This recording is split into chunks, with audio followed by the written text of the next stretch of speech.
the cost of electricity, including over-reliance on IPPs against available renewable and other energy sources, and measures to reduce it and submit a report to the House within 120 days. These are three motions that are lined up for consideration, as well as two bills that will be read for the first time. As you can see, the Deputy Speaker of the National Assembly, Honorable Gladys Boss, is in the chambers.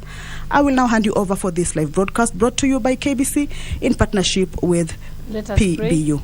Good morning. Almighty God, who in your wisdom and goodness have appointed the offices of leaders and parliaments for the welfare of society and the just government of the people, we beseech you to behold with your abundant favor us your servants whom you have been pleased to call to the performance of important trusts in this republic. Let your blessings descend upon us here assembled, and grant that we treat and consider all matters that shall come under our deliberation in so just and faithful a manner as to promote your honor and glory, and to advance the peace, prosperity, and welfare of our country and of those whose interests you have committed to our charge. Amen.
There being no quorum yet, we order that the bell be rung for another 10 minutes.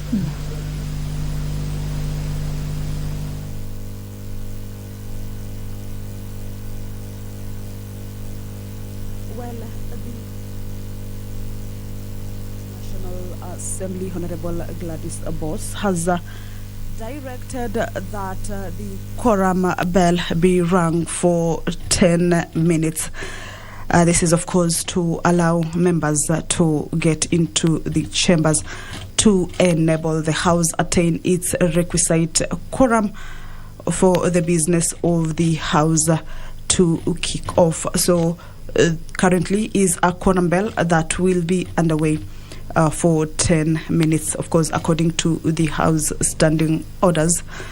And this is to allow members to walk into the chambers. As you can see at the entrance, already a number of them are making their way into the House. So that is what is currently happening. Members will be allowed to walk into the chambers before the House kicks off its business this morning. And this is according to a standing order that allows a 10-minute quorum bell for those who have not checked into the House to be able to walk in.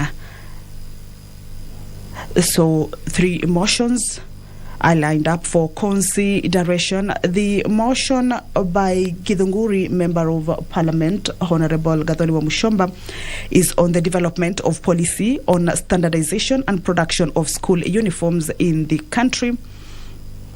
And according to the MP, is that school uniforms, which is a variety of standardized clothing worn by students in educational institutions, create homogeneity among students, irrespective of their socio-economic status or fashion preference.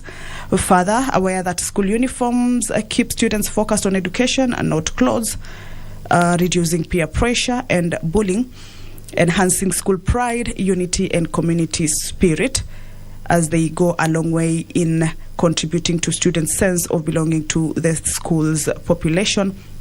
Appreciating that in Kenyan education system, schools across the country, whether private or public schools, require that students wear school uniform in order to be allowed to attend classes. Again, concerned that the cost of uniforms has continued to escalate, becoming prohibitively expensive for the poorest within the community, with school uniforms demanding that the parents pay uniform money to specific schools' accounts, a move that locks out many children whose parents cannot afford the expensive uniforms as listed by schools. So, according to the MP, is that this motion will be therefore seeking the House to resolve that the government, through the Ministry of Education, develop a policy on standardization and production of school uniforms in the country. This is one of the three motions in today's, or rather in this morning's order paper, that members of the National Assembly will be considering. The member for Kilome, Honorable Thaddeus Nzambia, will also be moving a motion on the continuous registration of beneficiaries to the Older Persons Cash Transfer Program in the country.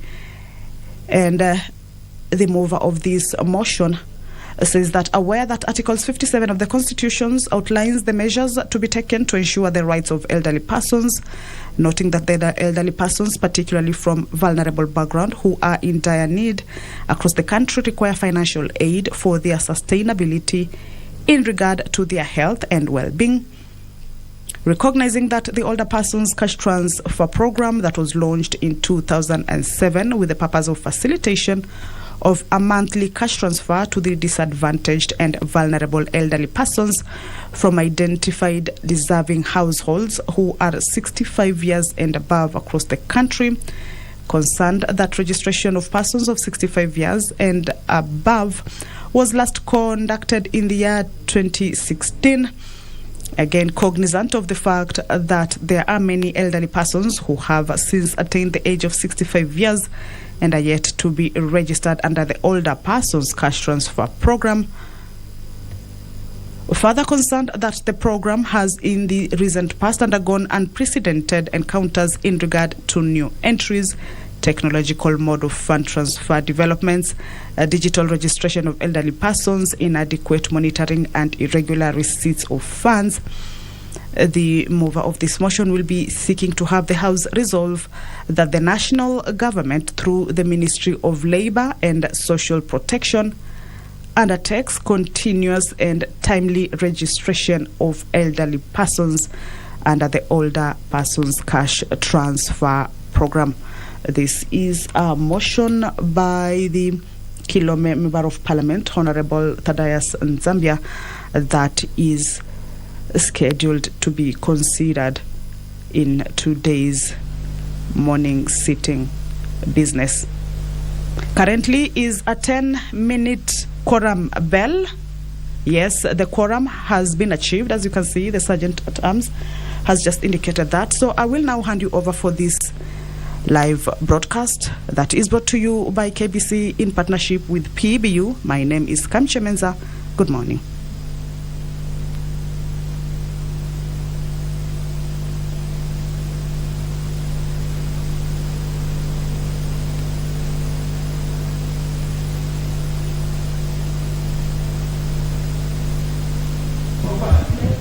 Honorable members, we now have quorum.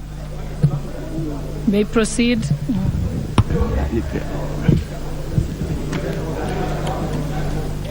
Order number 1, administration of oath. Order number 2, communication from the chair. Order number 3, messages. Order number 4, petitions.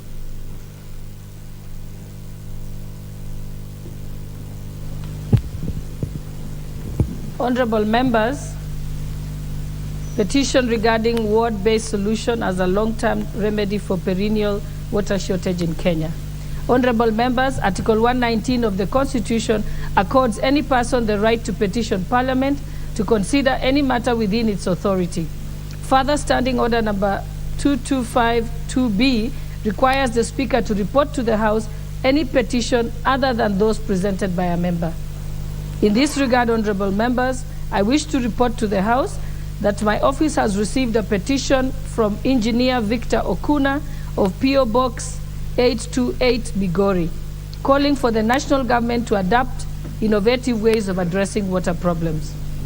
Honorable members, the petitioner notes that many Kenyans do not have access to clean and safe water in adequate quantities, contrary to Article 43D of the Constitution, and consequently denying people their rights as stated in the same Constitution. He alleges that the current water problem experienced in the country is occasioned by lack of proper policies geared towards mitigating the crisis. Honorable members, the petitioner therefore proposes that the country adopts what he considers to be a long-term solution to water shortage in the country. The petitioner claims that his proposal will create one of the avenues for mitigating the myriad of challenges of climate change, create youth employment, and ensure a sustainable supply of water in the rural parts of the country. The petitioner further proposes that the boreholes be drilled, equipped, and solarized in every ward across the country every year except in the 85 wards in Nairobi County and major towns which have water and sewerage systems.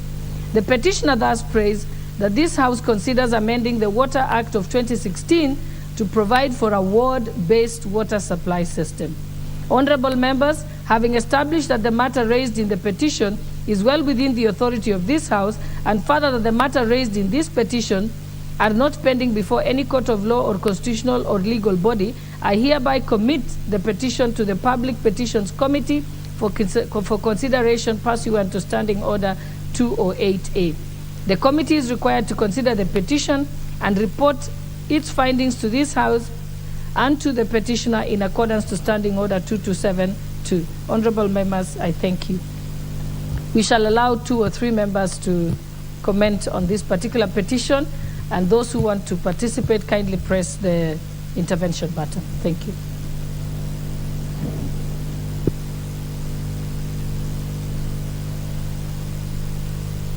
Honorable Member for Funyula, Honorable Wilberforce Oundo. Thank you, Honorable Speaker. The petition is timely. It's obvious that Kenya is a water scarcity country, and many people go without water, and many people travel endless hours and endless kilometers looking for water. Honorable Speaker, many Kenyans believed and trusted that with devolution, some of these mundane and basic issues were going to be resolved. Unfortunately, 10 years after devolution, we still have nagging water problem in many parts of this country. Yet the country has pumped billions upon billions of money in devolved units, yet we don't see the results.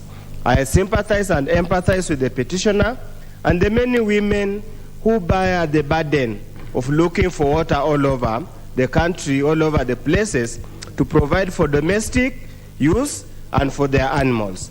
I support the petition, and I do hope once it's processed, we will have a basis to amend the Water Act so that we provide a basis to ensure that water is supplied to every single home, as it was the goal of the government at independence. Honorable Speaker, I support the petition.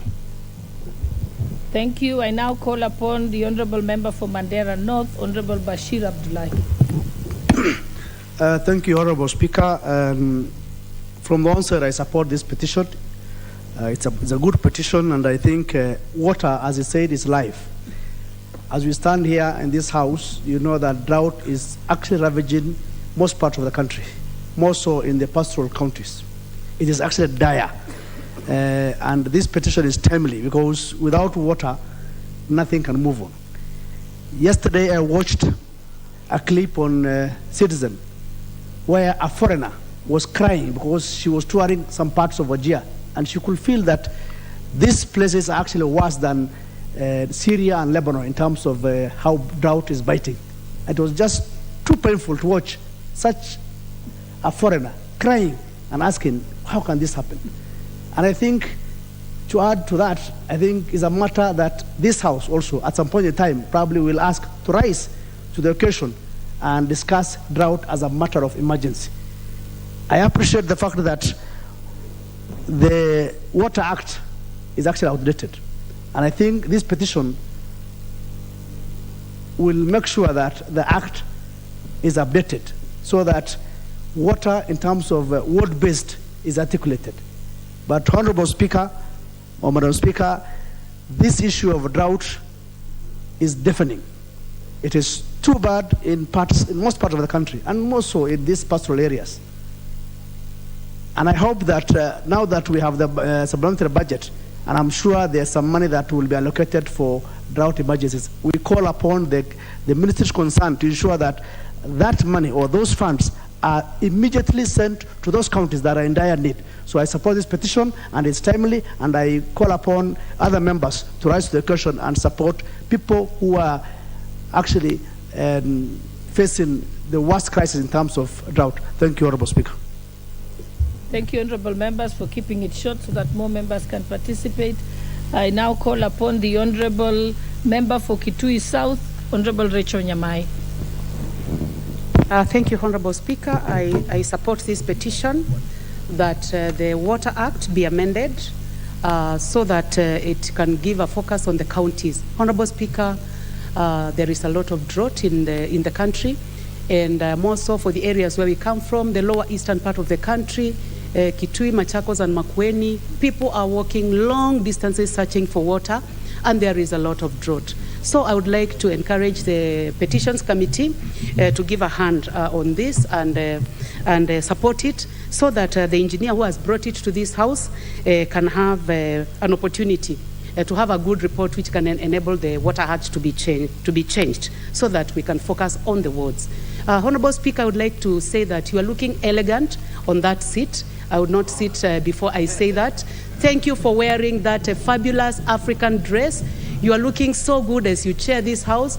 So thank you also for supporting the Kewopa theme of supporting our local designers and fundis, local fundis, so that they can put food on their table. Thank you very much, Honorable Speaker. Thank you, Honorable Nyamai. I now call upon member for Turkana Central, the Honorable Joseph Imathe. Thank you, Honorable Speaker, for giving me this opportunity. From the onset, I want to support this petition. It is timely, and it's happening at the very time when we are experiencing drought all over Kenya. Honorable Speaker, the point of water, although it's advolved function, I will want to support that the CDF function or deliverables be also listened at the board level to give us a 2% to see how we can also contribute. And that comes with resources. That is number one. Number two, Honorable Speaker, it's pleasing and good to listen to the good stories from Israel. That Israel is one of the countries that is deemed or that is lauded to have the best access to water in the world. And as at now, Israel is revealing the Sea of Galilee, desalinating water, the Mediterranean Sea water, to reveal the Galilee Sea. And it is said that the revealing is giving a half meter per year upward levels of water, much water into the Galilee. And it is able to export water to other neighboring countries like Jericho, Bethlehem. And this should also be an advantage to us to learn from Israel. And in countries like Turkana, for example, where we have aquifers, Honorable Speaker, it is said that one of the biggest aquifer in Lotikipi, in Turkana West, can be able to serve Kenya for more than 70 years without recharge. And it looks like we have a lake in those areas. And we have so many other aquifers, about more than 5 in Turkana. And if this can be harnessed, then we can have adequate water, the whole of Kenya, if this can be even exported to other countries. And I support the petition Honorable Speaker. Thank you. I now call upon the nominated member, Honorable John Badi. Thank you, Madam Speaker. Madam Speaker, I also want to support this petition. I think the issue of water is very critical. And those of us who come from constituencies where water scarcity is real and where we don't have much spring water, it is so frustrating for especially women who have to cut short their sleep very early in the morning. 3 a.m. you find women going for water. And Madam Speaker, that is why personally when CDF board insisted at one point that I should not use CDF money to drill water, citing devolution, I said I'm doing it in schools. And then they were like, how do you give the community? I said, if you don't give water to community and provide it to schools, they will destroy, they will spoil the water. So I have been using CDF in the period that I've been MP, and I did so many water projects courtesy of CDF. But my last comment, Madam Speaker, is I don't understand why this petition would even come here in the first place. We vote money to counties, and the functions that are devolved are not implemented. Then again, we are required to set aside funds to do the same functions. I want to urge the counties to devolve the funds that we give them further. There is nothing they are gaining by centralizing funds at the county level. They should decentralize funds further to wards to ensure that those services that are needed at the local level are implemented. Madam Speaker, I thank you. The Honourable Member for Kilifi North, Honourable Owen Baya. Thank you, Madam Speaker. First, I would like to thank the petitioner for bringing this petition here. It's aptly, it's on time. And one of the issues that we have about the water sector is that while the Constitution devolves water, but the laws that exist, the statutes that exist have not fully devolved the water function. There are a lot of functions that still remain with the national government. For example, the bulk water supply companies still are run by national government. And this hinders counties, or actually gives counties an excuse not to ensure that water reaches where it's supposed to reach. So I would like to urge the committee that will take up this petition to actually look at the statutes that are provided, the bulk water supply, and even when we have a Ministry of Water in this country at the national government, fully funded with lots of money, and yet the function is devolved to the county, and these counties do not have the requisite money to provide the water, then I think we need to look at, did we really mean what we said in our Constitution? That functions, money follows functions. And this function of providing water is in the counties. There are very many counties right now who are suffering from water deficit, and people are suffering. But if you look at the budgets for water in counties, it's very minimal, very minimal. And that budget cannot sustain provision of water in the counties. So why I like this petition is the aspect of we need to review statutes to ensure that if we say that water is devolved, let it be devolved, let the funds be devolved, let the counties have the money to ensure that water is provided. In the cost, we have the cost to water works. It is managed by the national government. The big pipelines are managed by, yes, it is okay because they're trans-county or inter-county. But again, how much money do counties have to ensure that they get the water from the bulk supplier and supply it? The other aspect is the cost of water. Today, water is bought very expensively for those that do not have water at home. Even those that have meters of water, we have heard that water reticulation and cost of water will now be, the cost of water will go up. If there's something that this country needs to do is to reduce the cost of water. And these water companies that are in the counties need to look and review. And the water, and again, Madam Speaker, we also need to look at, there are very many small parastatals that manage water. You have Warma, you have, I don't know, Warsba, we have very many.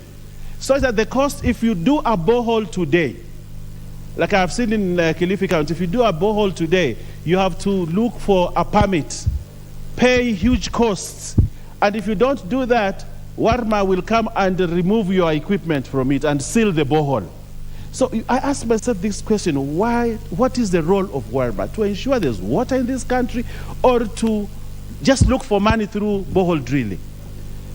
So we need to collapse all these parastatals that are in water and have only one agency that runs water, and devolve water function properly to the county, so that the people in this country do not suffer from water deficiency. Thank you, Madam Speaker. Thank you, Honorable Baya. And lastly, I will call upon the Honorable Member for Nyamira County, Honorable Jerusha Momanyi.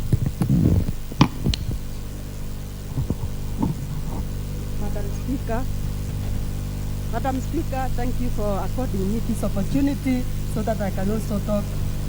It doesn't talk.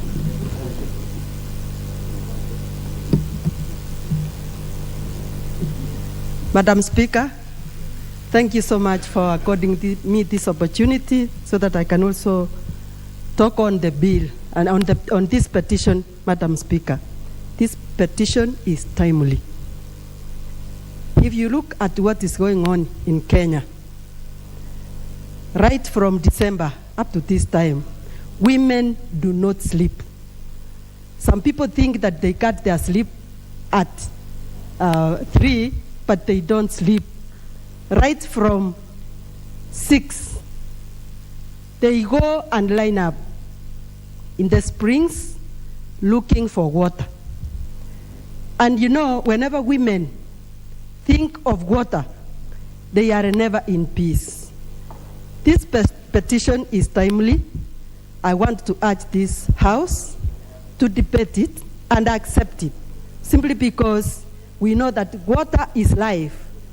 And again, because the bills of water have gone very high in this country, we want to urge this government to look into the bills of water, because when we talk of water being life, then it means most people are going to die because they will not be able to access water because water is expensive.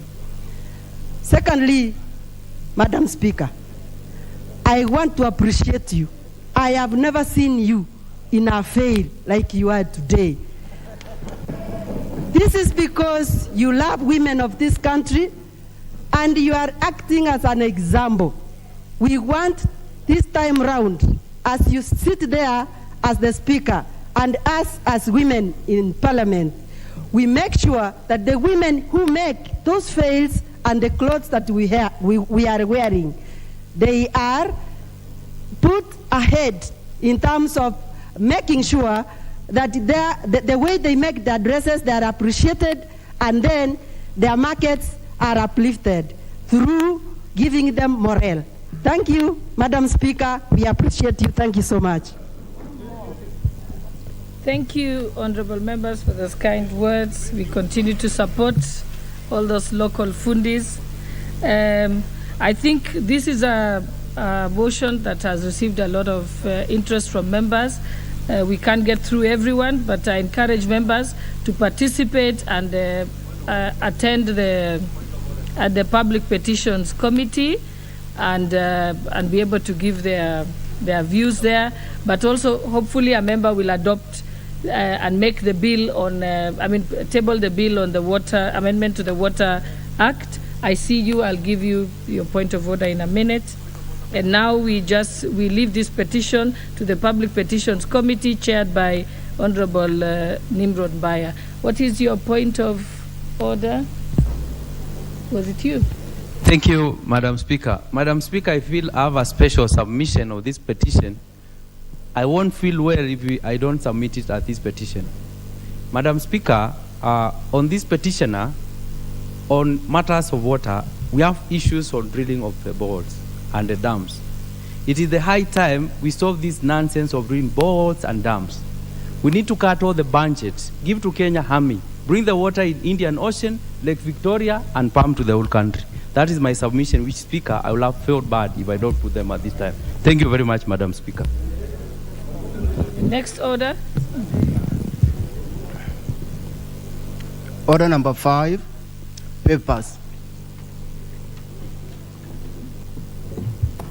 Honorable Mbaya, on behalf of the Leader of Majority. Thank you very much, Madam Speaker. I also want to appreciate your Kitenge dress, and probably next time you need to set a day for men also to wear their Kitenge shirts so that we can support the men designers also. Honorable Speaker, I beg to lay the following papers on the table of the House today, Wednesday, February 22nd, 2023. 1. Reports of the Auditor General and financial statements in respect of the following institutions for the year ended 30th June 2019 and the certificates therein: Masai Technical Training Institute, Kapcherop Technical and Vocational College, and Nyandarua Institute of Science and Technology. Reports of the Auditor General and financial statements in respect of the following institutions for the year ended 30th June 2020 and the certificates therein: Masai Technical Training Institute, Kipsoen Technical and Vocational College, Kajiado West Technical and Vocational College, Kapcherop Technical and Vocational College, Narok West Technical Training Institute, Kenya Institute of Supplies Examination Board, Kenya Trade Networks Agency, KenTrade, Masai Mara Technical and Vocational College, Kiptaragon Technical and Vocational College, and Mabera Technical and Vocational College. 3. Reports of the Auditor General and financial statements respect for the following institutions for the year ended 30th June 2021 and the certificates therein: Nyakash Technical and Vocational College, Sangalo Institute of Science and Technology, Kipsoen Technical and Vocational College, Eldama Revin Technical and Vocational College, Kimasian Technical and Vocational College, Bomet University College, Shamberere Technical Training Institute, Rift Valley Technical Training Institute, Konoin Technical Training Institute, Coast Development Authority, Kenya Coast National Polytechnic, Kisii National Polytechnic, Kibwezi West Technical and Vocational College, Baringo Technical College, Chamasiri Technical and Vocational College, Kendege Technical and Vocational College, Ebukanga Technical and Vocational College, Omuga Technical and Vocational College, Rangwe Technical and Vocational College, Tana and Earth Rivers Development Authority, TARDA, Water Sector Trust Fund, Sunset Hotel Limited, Roads Maintenance Levy Fund, Kenya Wildlife Services, and Meru University of Science and Technology. 4. Reports of the Auditor General and financial statements in respect of the following institutions for the year ended 30th June 2022 and certificates therein: Ethics and Anti-Corruption Commission, Ethics and Anti-Corruption Commission Staff House Mortgage and Car Loan Scheme, Kisumu Urban Project Cash Expenditure Fund, CKE 1035.01.G, National Humanitarian Fund, Revenue Statements of Minister of Defense, Lake Victoria Environmental Management Project Phase 3, Project Preparatory Advance number V1570 KE, and lastly, the audit report on European and development countries clinical trials partnership, EDCTP, for period 2018-2019 to 2021-2022. I thank you, Honorable Speaker. Next order. Order number 6, notices of motion.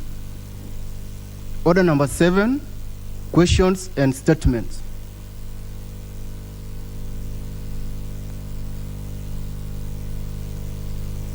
Thank you, Honorable Owen Baya. The statement. Thank you, Honorable Speaker. There's a request for statement regarding appointment of University Vice Chancellors as provided for in the Universities Act 2012. As member of Kilifi North, I would like to make this request. Honorable Speaker, pursuant to the provision of Standing Order 44-2C, I rise to request for statement from the Chairperson of the Departmental Committee on Education regarding the appointment of University Vice Chancellors as provided for in the University Act 2012. Honorable Speaker, Section 38(1) of the Universities Act says that every university shall have a chancellor. Further, Section 38(1)(a) provides that the President, in accordance with the procedures set out in the second schedule, shall appoint the Chancellor of universities whose functions include being the titular head of the university and conferring degrees and granting diplomas, certificates, and other awards in the name of the university. Section 38(5) of the University Act states that the function of the Chancellor under subsection 3 may, in the absence or incapacity of the Chancellor, be performed by the chairperson of the Council for a period not exceeding 3 months. Honorable Speaker, Pwani University, among 28 other universities in the country, has not had a Chancellor for a period of 4 years, since 2018, as a result of the failure of the previous administration to appoint chancellors in the country, hence incapacitating the functions and prosperity of the universities. During that period, Pwani University has held 4 graduations presided over by the chair of the council, which is against the statutes that caps exercise of such power by the chair of the council to a period not exceeding 3 months.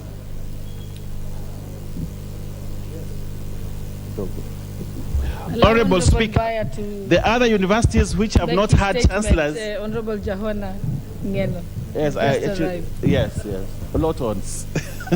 Honorable Speaker, the other universities which have not had chancellors in place include Southeastern Kenya University, Laikipia University, Kirinyaga University, Chuka University, Cooperative University of Kenya, Kaimosi Friends University, Taita Taveta University, Maseno University, Dedan Kimathi University of Technology, Technical University of Mombasa, Tharaka University, Jaramogi University of Science and Technology, Karatina University, Tom Mboya University, Rongo University, Kabianga University, Kibabii University, Moi University, Garissa University, Technical University of Kenya, Murang'a University of Technology, Kisii University, Masai Mara University, Multimedia University, Masinde Muliro University, University of Embu, Alupe University, and University of Eldoret, where the second term of the Chancellor expires on the 14th of July 2023, and Mary University of Science and Technology, where the second term of the Chancellor expires in July 2020. Honorable Speaker, it is against this background that I seek a statement from the Chairperson of the Departmental Committee on Education on the following. Could the Chairperson explain measures that the government has put in place to fast-track the appointment of university chancellors for the affected universities within the shortest time possible to ensure that degrees being conferred are not challenged in courts of law? 2, could the Chairperson provide a timeline when the chancellors of the said universities, particularly Pwani University, will be appointed as set out in the second schedule of the University Act 2012? I thank you, Honorable Speaker. Honorable Speaker, I make this statement as member for Kilifi North. Thank you, member for Kilifi North. What's your point of order? But you just have to press the intervention button. You don't have to shout out loud. Thank you, Madam Speaker. Madam Speaker, first and foremost, before I press my point of order, allow me also to join my colleagues to appreciate you as an African lady. You are well dressed, and that cannot go unnoticed. Thank you. Madam Speaker, my point of order is, whereas I acknowledge the member having stated that he is a member for Kilifi North, am I in order, Honorable Speaker, to ask him in his capacity as the deputy leader of government, deputy leader, majority leader, am I in order, Honorable Speaker, to ask whether he is in order to bring a statement, yet in law, he is the only person authorized, him together with the majority leader, to bring any communication from the government side on the floor. Yet is questioning the same government, which, Honorable Speaker, he is supposed now to bring questions to or sponsor any bill from the government. Thank you, Honorable Speaker. Well, I'll let Honorable Baya respond to that. Honorable Speaker, as a deputy leader of majority in this House, it does not take away the right to represent the people of Kilifi North in this House. And I also want to say that I am asking the Committee on Education to look at this thing, because it does not just affect Kilifi North, and also to urge to know that my role of oversight in this House has not been taken away by virtue that I am a member of the leadership of the House. I rest my case. Thank you. I think that's well answered. I will now commit this particular statement To the Departmental Committee on Education, chaired by Honorable Meli, member for Tindiret. Next order.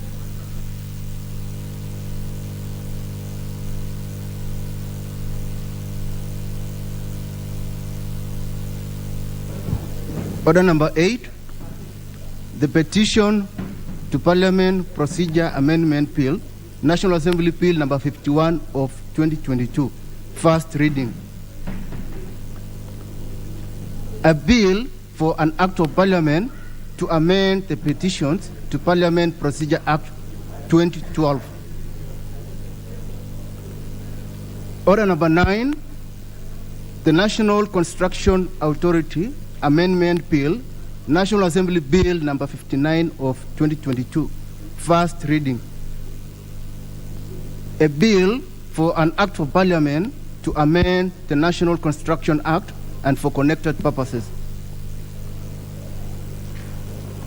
Order number 10, motion.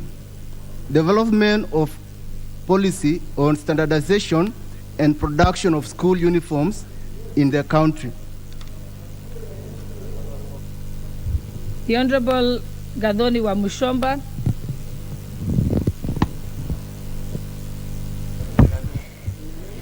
Thank you, Madam Speaker. I, Gathoni wa Mushomba, MP Githunguri constituency, rise to give notice on a motion to introduce standardization of uniforms in schools in Kenya. Honorable Madam Speaker, before I begin, I want to congratulate you for taking the front row in promoting local designers in Kenya, and you're looking wonderfully dressed. Honorable Madam Speaker, allow me to begin by stating that school uniform is an identifying standardized outfit or style of dress worn specifically for educational institutions in Kenya, and it is basically the school's dress code. Generally, uniforms enhance uniformity among the students, irrespective of their financial status, race, and color or fashion preference. Uniform also improves the learning environment, instilling discipline and safety. Uniform also gives students a sense of belonging to a particular school. Honorable Member for Githunguri, just proceed and read, because you're moving the motion, not giving notice. Just read it as is, and then you can call upon your seconder thereafter. Well guided, Madam Speaker. I rise to move this motion so that school uniforms are identifying standardized outfit in the style of dress. But I start guided, Madam Speaker, because I had moved this motion last week. I think last week you gave the notice. So I gave. You shall move it as written in the order paper. You can give her the order paper. Okay. I start guided, Madam Speaker. I rise to move this motion that aware that school uniform, which is a variety of standardized clothing worn by students in educational institutions, create the uniformity among students irrespective of their socio-economic status or fashion preference. Further aware that school uniforms keep students focused on education, not clothes, reducing peer pressure and bullying, enhancing school pride, unity, and community spirit, as they go a long way in contributing to students' sense of belonging to their school's population, and appreciating that in Kenyan education system, Madam Speaker, schools across the country, whether private or public schools, require that students wear uniforms in order to be allowed to attend classes, and concerned that the cost of uniforms has continued to escalate, becoming prohibitively expensive for the poorest within the community, with some schools demanding that parents pay uniform money to specific school accounts, a move that locks out of many children whose parents cannot afford the expensive uniform as listed by schools. Now, therefore, this House therefore resolves that the government, through the Ministry of Education, develops a policy on standardization and production of schools' uniform in the country. Thank you, Madam Speaker. Madam Speaker, aware that we have a problem, allow me to begin by stating that school uniform is an identifying standardized outfit or style or dress worn specifically to an educational institution. It is basically the school dress code. Generally, school uniform enhance uniformity among the learners, irrespective of their financial status, race, color, or fashion preference. Uniform also improves the learning environment, therefore instilling discipline and safety. Uniforms also give students a sense of belonging to a particular school and create an identity for the school in the community. Uniform also always have been believed to have benefits such as improving the academic performance, instilling discipline, improving attendance, retention, and most of all, cements the gap between the rich and the poor through the use of a unified dress code and style. Many schools around the world today have implemented uniform dress code in the school system to prevent their students from wearing inappropriate clothing items to school. School uniforms are common in primary and secondary schools in various countries.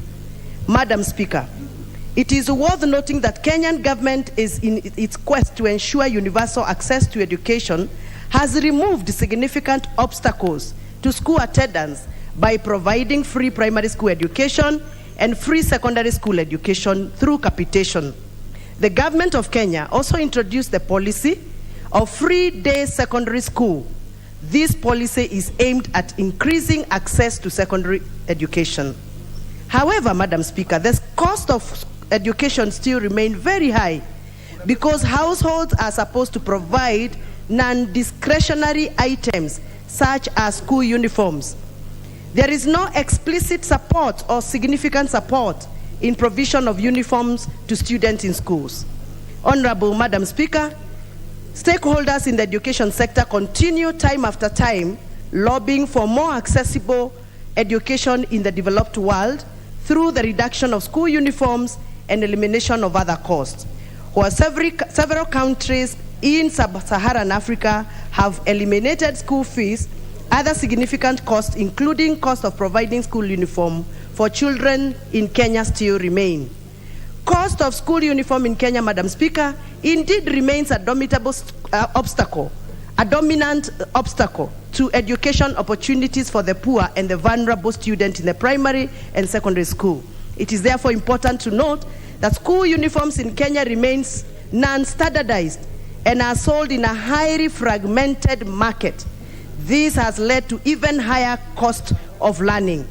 It is important to note, Madam Speaker, that Kenya as a country adopted the policy on universal access to basic education.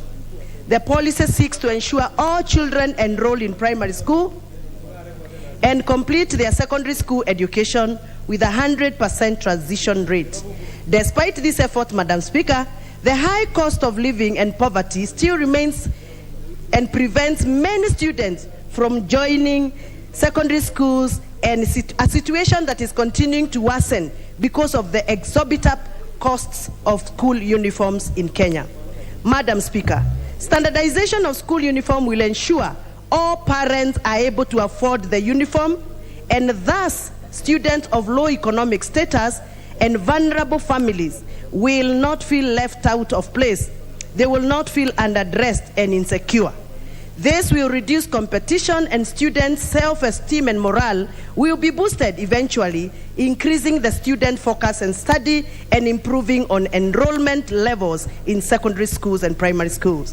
Madam Speaker, standardization of school uniform will also help the government achieve its goal on education for all and the medium development goal. It will also possibly enable government to fully implement its policy on 100% transitions to secondary school. As I conclude, Madam Speaker, let me conclude by reiterating that while Kenya has been relatively successful in addressing barriers to school education, including standardization of school fees, there still remain many challenges in the education sector, one of these being school uniforms. As I conclude, Madam Speaker, The lack of standardization of uniform adds extra expenses to families' already tight budgets, as parents are required to purchase uniform at increased prices to buy at specific outfitters and shops. It is for this reason, Madam Speaker, and pursuant to Standing Order number 33 at Sabbatical 2, that I rise to seek leave of adjournment of this House in order to discuss this definite matter of urgent national importance. And I ask my colleague, the Honorable Onesimus Ngogoyo from Kajiado North, to second this motion. Thank you. You may proceed. Can you give him the mic?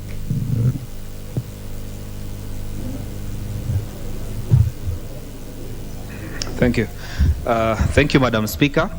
I rise to second the motion by the member for Githunguri and the Honorable Member wa Mushomba. And Madam Speaker, I want to bring to the attention of this House that, Madam Speaker, it has become more expensive to buy school uniform than to support a day-going secondary school child. Madam Speaker, in the recent Form 1 enrollment, in some of the situations I have in my constituency, Madam Speaker, you find a child is using about 14,000 to secure school uniform, and the school fees for a day-going child is about 9,000 shillings. Madam Speaker, for this reason, I would urge the House, let us, Madam Speaker, approve this motion, because our children, the vulnerable ones, Madam Speaker, have a big problem accessing school uniform, and this, Madam Speaker, goes a long way to affecting their future, and most importantly, Madam Speaker, a lot of parents are not able to support their children. Basic economics, Madam Speaker, economies of scale. When you produce in bulk, you are able to reduce the cost. But Madam Speaker, the more you produce in bulk, the more you enroll children, school uniform has continued to be expensive. Madam Speaker, if you want to support local designers, local people, Madam Speaker, and this week, Mr. Speaker, it's notable that the women parliamentarians are very beautiful because of the local, unlike before, Madam Speaker, I don't know what was happening before, but this week, the women parliamentarians look very beautiful. Actually, Madam Speaker, I think we should even change the standing orders to have them look like you, and some of them that are dressed very well, Madam Speaker, every day. And the Honorable Mushomba, who brought this motion, Madam Speaker, I have told her, Madam Speaker, I am even comfortable sitting around her. With those very many remarks, Madam Speaker, I want to second the motion and ask this House, Madam Speaker, to approve. I second and ask the Honorable House, let us standardize the issue of school uniform to enable the child in Lodwar, the child in Kajiado, and the child in Nyamira to be equal in accessing opportunity. Thank you very much, Madam Speaker. Thank you very much. I wish to also recognize the Honorable Gathoni wa Mushomba, Chairperson for Kewopa, who started the initiative to support the hustler fundis in Kenya by encouraging us to wear locally made dresses, together with the Secretary General of UDA, Senator Veronica Maina. That's a wonderful initiative, and we shall keep it up. Now, yes, okay.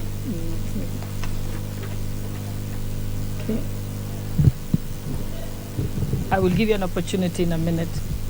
I now wish to propose the question that aware that the school uniforms, which is a variety of standardized clothing worn by students in educational institutions, create homogeneity among students irrespective of their socioeconomic status or fashion preference.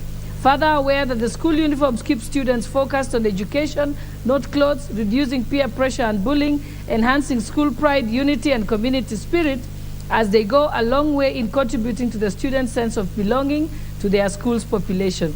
Appreciating that in the Kenyan education system, schools across the country, whether private or public schools, require that students wear uniform in order to be allowed to attend classes, and concerned that the cost of uniforms has continued to escalate, becoming prohibitively expensive for the poorest within the community, with some schools demanding that parents pay uniform money to specific school accounts. a move that locks out many children whose parents cannot afford the expensive uniforms as listed by schools. Now, therefore, this House therefore resolves that the government, through the Ministry of Education, develops a policy on standardization and production of school uniforms in the country. I will now call upon a few members to contribute to this motion, if there are any.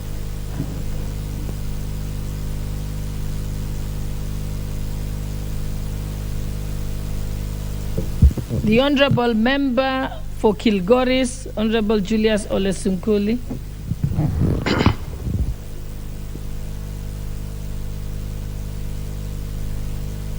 Okay. Yeah, Madam Speaker. Oh. Okay, Madam Speaker. Thank you very much, Madam Speaker. And I also want to take this opportunity to also congratulate you and the rest of the ladies today. But I think you stand out among them as the most well-dressed today. Madam Speaker, on this issue of uniforms, when I first joined school myself in 1969, I came from a more enlightened family because my uncle was a teacher. So on my first day in school, I reported with a long shirt. It was a khaki shirt. Of course, there was no requirement for trousers at that time. And Madam Speaker, that was actually the upper class of dressing, because some of my classmates arrived in class with a Masai shuka, nothing else to wear. And Madam Speaker, the differences were manifest in what students were wearing.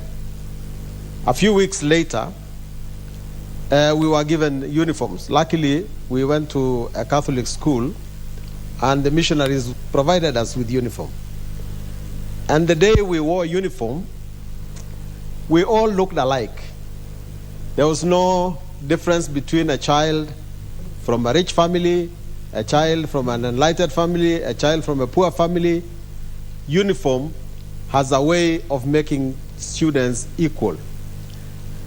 Sometimes I hear people say that we don't need uniform, but uniform, Madam Speaker, has become part of our learning culture, and I must say that we must always have uniform in school.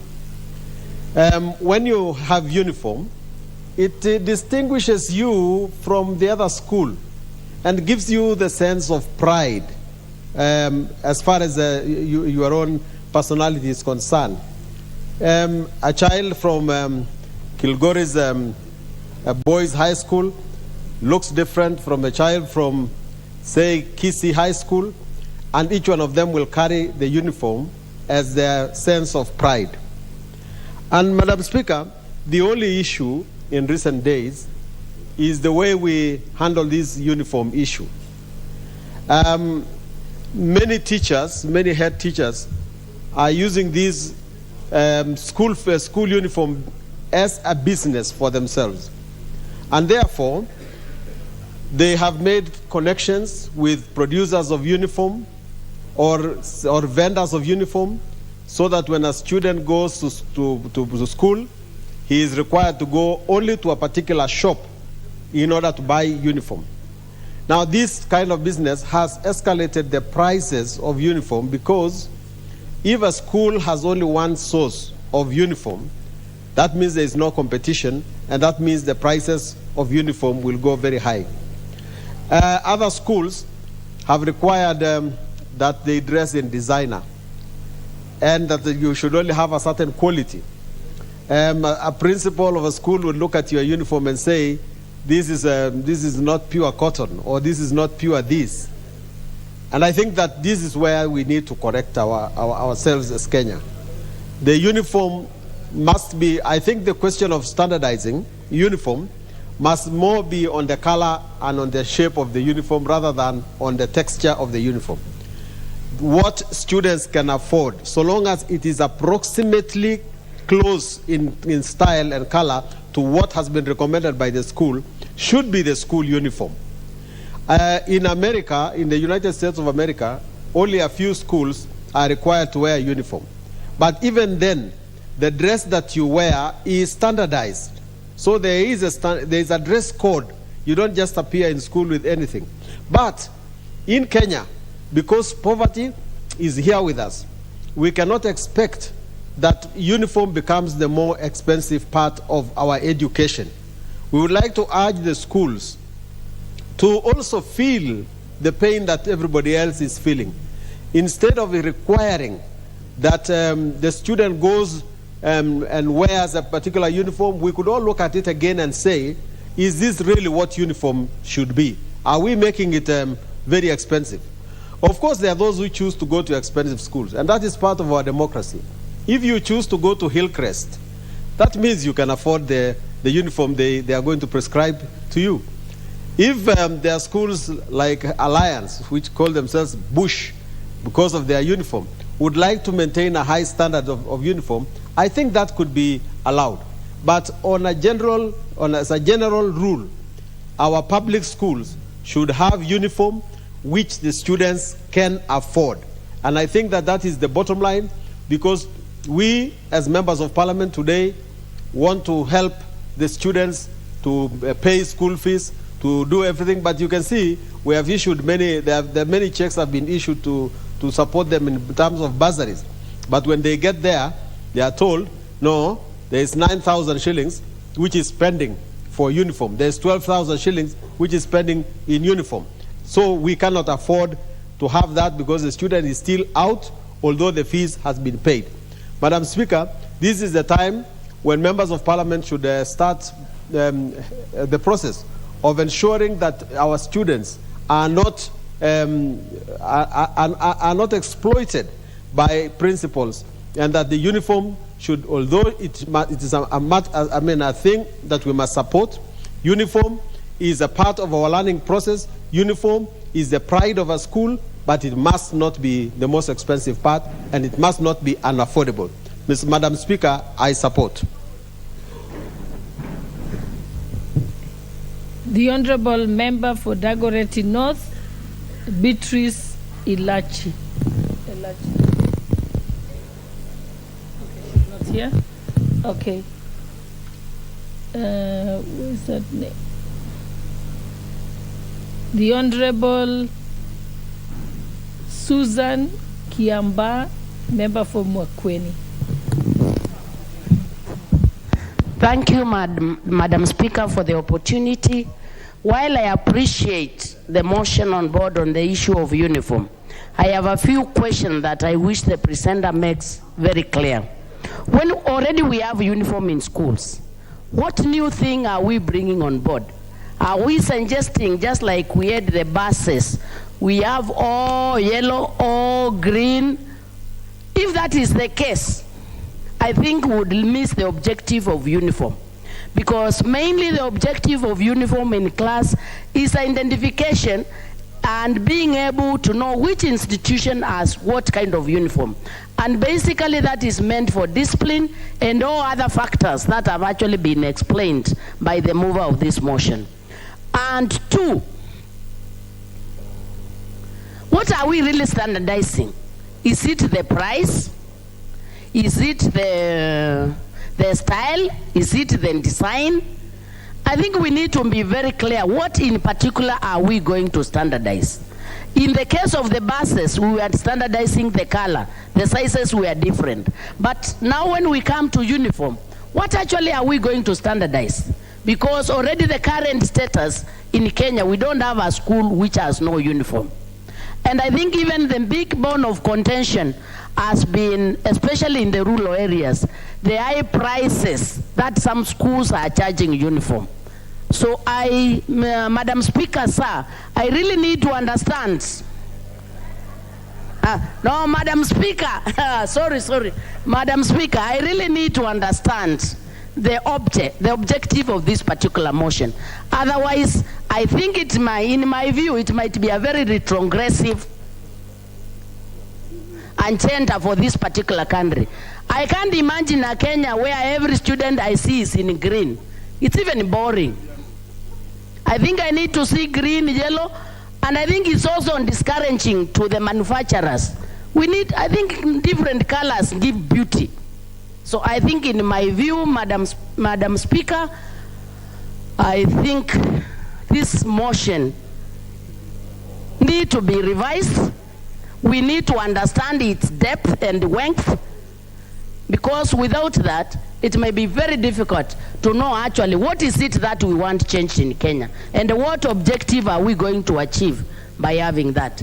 Personally, I would think the revision would look at the pricing, especially in rural areas. Many ed teachers are charging a lot of fee, and they want very high-class uniform in rural areas where people are used to cheap materials. I think if it is that, I would actually support. But on the whole, I think if uniform is what I see even around with some of the schools present, I think it's enough to have unique for every school and every area. Thank you, Madam Speaker.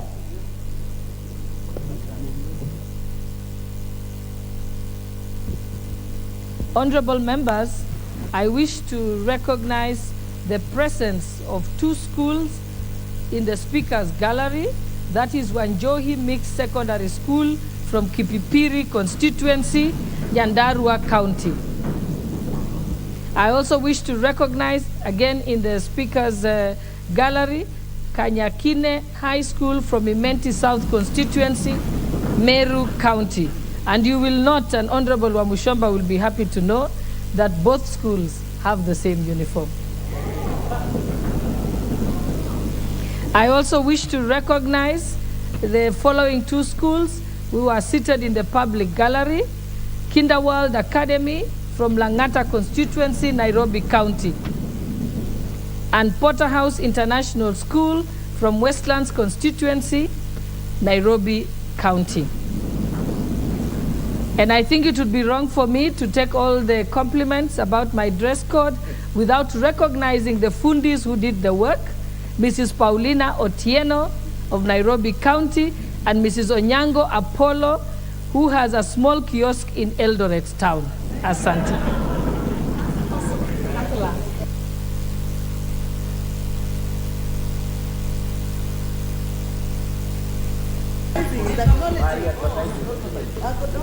Thank you.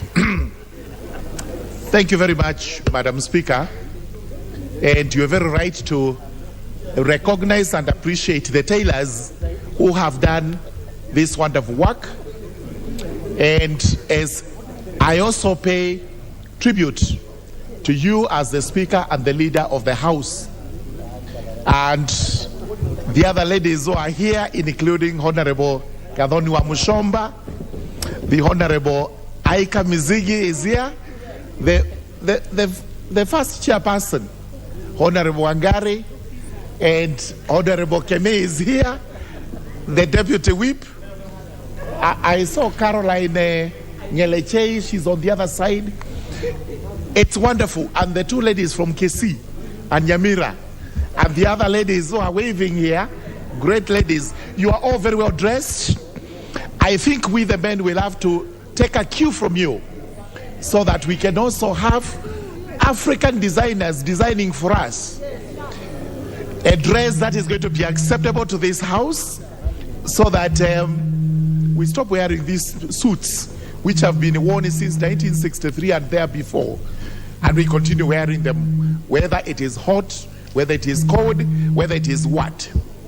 Allow me, Madam Speaker, to support the motion by the Honorable Wamushomba as regards school uniforms. And as we debate this, we have schools that are here, so we are able to see exactly what uniforms do. The importance of school uniforms cannot be overemphasized. It is important that we actually maintain, which was started those days when formal education was introduced into the country. Those days when possibly they used to wear shirts only, they used to wear vests in form of uniform, whatever it was. Even where we have rural schools, and these are poor places, poor parents, uniforms may be tattered all the time. School uniform gives a sense of belonging to all students. you become proud, you associate yourself with your school, and whenever it is, even if it's a competition, you do the best because you know your school's reputation is at stake. Even when you are out there in terms of discipline, you have to ensure you are well disciplined, because if you misbehave, your school will actually be put into disrepute. We know very well that in the rural areas, especially constituencies, we have all manner of uniforms that are worn by students. We know very well that school uniforms do not distinguish pupils, whether they are from a rich background or whether they are from a poor background. In my constituency, there are schools that are considered to be elite. There are others that are considered to be poor. But when they are together and each school has its own uniform, no distinction whatsoever can be made between one school and the other. And what matters then is the results of every competition, including academic competition, sports competition, and whatever other competition there is. As we debate this motion, and I urge the House actually to pass it so that the government can go to the drawing board and get us to be working with uniforms that are standardized, and especially in terms of prices. Today, and it's important, yesterday we were discussing about CBC. We have grade 7 in place, and one complaint we are receiving from the schools is the exorbitant price of uniforms. This must be looked into. The second issue that is coming in is that every head teacher in every school wants to make a quick buck by selling school uniforms. Some of that uniform is of very low quality. It is not well tailored, as a result of which parents end up paying lots of money, exorbitant prices, so that they can buy uniform, which to a great extent is substandard. The Ministry of Education must come up with set standards. And the standardization does not mean we have to have one color. What we are saying is we are possibly going to have different colors, but the same material, the same format of tailoring, and everything else that is to be done. That way, the price of uniform is likely to be standard, and it's also likely to be affordable to parents, including those from rural homes, those from poor places where money is scarce. This idea of telling parents, pay certain sums of money into specific bank accounts, then you come to school to get uniform, is what is leading to a rip-off of our parents. If we go back to the days of yore, we may have specific tailors in specific markets and towns who deal in school uniforms. There is possibility of competition, and the competition is extremely healthy, especially in terms of sale of goods, where tailors will compete on not only quantity, not only quality, but also in pricing. So I believe part of the policy we are calling for is an abolition to schools becoming vendors of school uniform. Let that be left to school outfitters, those outfitters out there who deal with school uniforms to benefit our children. And as I said, it's good to point out that when we talk about standardization and we look back into our constituencies and see the schools we have and the sort of parents who actually take those children to school, it is very important. We know that the agenda of this house is to reduce the education burden of our parents. Let parents pay less school fees. Let them buy inexpensive but high quality uniform, shoes and socks, so that our children are able to go to school in a dignified manner. They are able to learn in an atmosphere where no child feels to be lesser to the other one. No child feels because I'm wearing bad uniform, I'm therefore inferior. As we do this, then we are saying education will have a meaning and will be of benefit to our children and to ourselves as Kenyans. Therefore, Madam Speaker, I beg to support. Honorable Member for Garissa Town, the Honorable Major Deco Barrow. I think that will be your maiden speech. Maybe, okay. Yes. Asante sana. Is it on? Yeah. Madam Speaker, my name is Major Deco Mohammed Barrow, for Garissa Township, Member of Parliament for Garissa Township. The name Major arises from I was in the military. I am the second Major in this house. Unfortunately, I was warned by the Major Bashir that I can only use this title out of this house because he has patented that title. Well, Madam Speaker, as I rise as a new Member of Parliament and the first time I'm standing on the floor of the House, I also got a title from the colleagues here, some of the colleagues who gave me a title of being the lowest ranking member of the House. Lowest member, ranking member of the House. And I've noticed many titles here have come with some certain privileges. So I accept it as the lowest member, ranking member of the House. And I think the titles have come with certain privileges. So I hope in the standing orders I will be considered with that title, to enjoy certain privileges, maybe after the minority whip or something like that. Madam Speaker, I represent a constituency of, which is cosmopolitan in nature. I had the opportunity while campaigning to have met almost 43 communities of Kenya, all residing and doing their businesses and living, looking for their livelihoods within my constituency. My constituency is also partly urban and partly rural. Maybe 30 or 40% of my constituency is also a rural constituency, and then the other 70% is an urban constituency.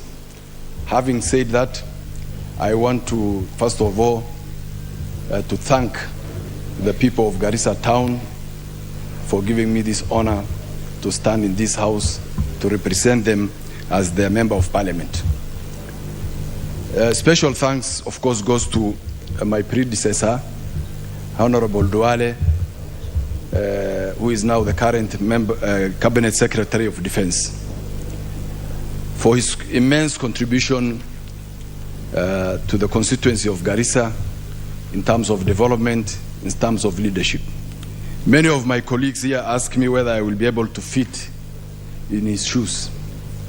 Duale, as a leader, a Member of Parliament, you all know, and I know as well, has been a very astute leader, a debater in this house.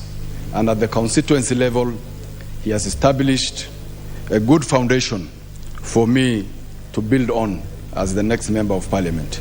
So I thank all those who contributed to my win. And he also supported me. He was honestly invested so much, both emotional and resources, to ensure that I get elected as a member of this House. Madam Speaker, as a constituency, we face a lot of challenges that in my term as a Member of Parliament in this House, I will be able to be a priority for me. One of the major challenges we face now is the drought issue as a constituency. This drought has affected us, though major part of a section of my constituency is urban. We really depend on the pastoralist or livestock business as a trading business for my constituency, as the economic enabler for my constituency. We have been really affected by the ravaging drought, which is affecting not only my constituency, but also 24 pastoralist communities or counties. Madam Speaker, this has brought in a lot of challenges for my constituency, and one of them is now we have noticed or we realized that we have climate refugees in my constituency, in that people who have lost their livelihoods in the constituency or the neighboring constituencies have been forced to move into Garissa without anything, and now they have to be taken care of by the agencies, donor agencies, and the government of Kenya, meaning they are settling on land that will eventually bring a conflict among the communities living in this constituency. The other problem we are facing as a result of this drought is that parents, communities have lost their livelihoods, and that means they cannot be able to fend for their families, means they cannot take their children to school, and this is a challenge I am facing as a member of parliament. Means over 100% of the transition to secondary school and university, I have to take care of it in terms of the CDF fund that we have been allocated. This is a big challenge for us. The other problem we face as a county or as a constituency is the issue of education that we need to address, or I need to address as a member of parliament, and that is we have an exodus of teachers, and unfortunately yesterday in this house we were debating on the issue of junior secondary schools, and we have almost 100% transition from my constituency into junior secondary school and also into secondary school. This is a very big problem for the constituency. We already had a problem of teachers allocation from the national government or from the Teacher Service Commission. Out of the 30,000 recruited teachers in the last this year, we managed only to get only 15 out of that as a constituency. We already had a shortfall in my constituency, and that is an area we need an affirmative action for my constituency. The other area or situation we are facing as a constituency is on issue of civil documents, the issue of passports, the issue of identity cards, ID cards. Madam Speaker, my constituency, when young people want to get IDs, they have to undergo a very tedious vetting process, unlike the rest of the country. We need another decision made by the government on this issue of IDs. The vetting process for us is too tedious, is too discouraging for us. The other issue is the passport issue. We had a passport control office in Garissa. Unfortunately, it was moved as a result of, I will say, politics, because it was moved immediately. The member of parliament for Garissa Township was moved from the majority leader position. And now we are facing that we have to travel to Nairobi to get this important travel document. To bring to your attention, we have a big population of Garissa constituents who go every year for Hajj to Mecca to perform a religious duty in the numbers of 3,000 to 4,000 a year. We have young people who are seeking employment with NGO community or NGO world in Somalia and the region, who have to come and seek these travel documents from Nairobi. It is getting too expensive. It takes too long to access those documents. We need this office returned back to Garissa and to serve the people of the northern region, not only Garissa constituency, but the counties of Garissa, Wajir, Mandera, Isiolo, and Tana River. Madam Speaker, I want to thank you once again for giving me this opportunity, and inshallah, God willing, I will be participating in the debate coming in.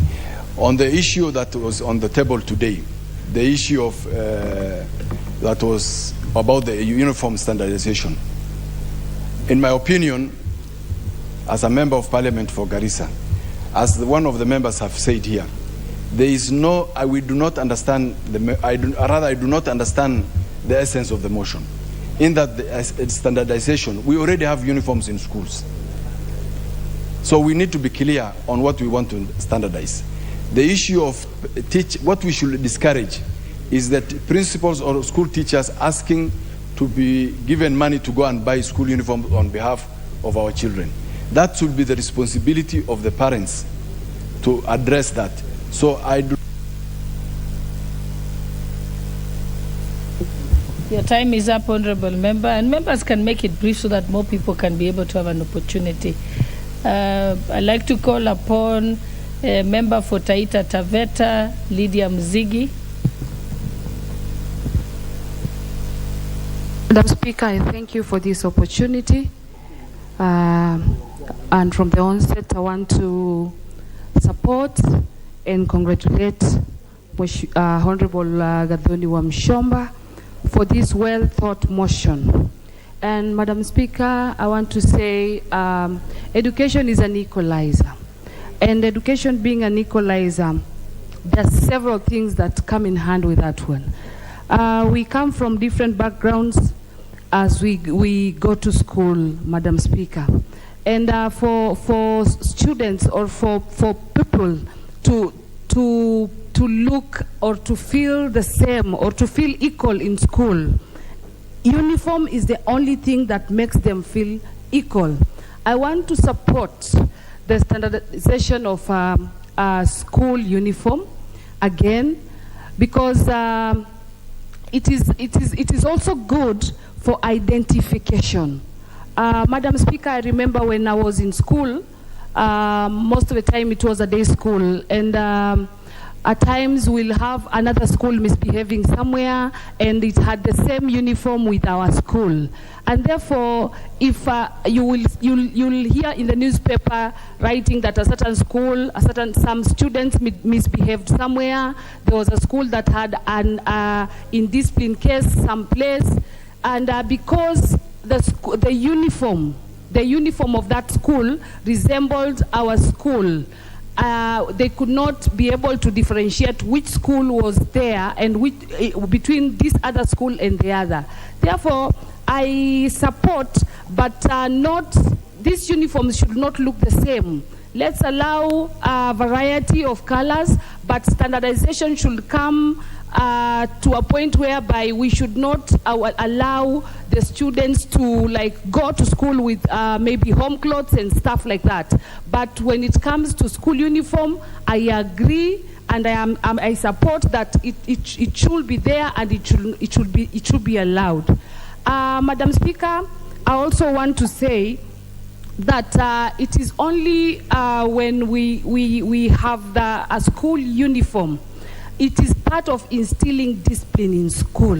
Because when we are in school and we look the same in that uniform, it is easy for us to conduct ourselves in a certain manner. And everybody comes with a design that they want, and therefore the feeling in school is not in harmony, is not the same. There are some who will feel that they are better than the other. There are some who feel that maybe they have dressed more expensive than the other, and therefore demoralizing the ones that cannot afford that much of an expensive uniform. And therefore, Madam Speaker, I think this is a very good idea, only that it needs to be supported. Again, I know that there are some schools that have taken advantage of this uniform thing, because you find parents buying the uniform where they can afford, and when they get to school they are told, no, this is not the uniform that we want a certain uniform. And because they sell that specific uniform, they are in business, they buy that uniform, and therefore they make the parents return the other uniform that they bought, maybe a cheaper uniform, for them to be able to buy the expensive uniform that is being sold in schools. And therefore it has become a business, and this is what is discouraging most of the parents. I have witnessed this. I have supported students here and there going to school, and I'm told, oh, the uniform that we bought in a certain shop was not the right one. We go to school and they told us, no, we cannot admit you. the students in this uniform, therefore you have to buy the uniform that is provided in school, and for some reasons you find that uniform in school is just a business there between some schools there, and it becomes very, very expensive for the parents. So thank you very much for giving me this opportunity. And as I wind up, I want to say, Madam Speaker, you look very smart in your African attire.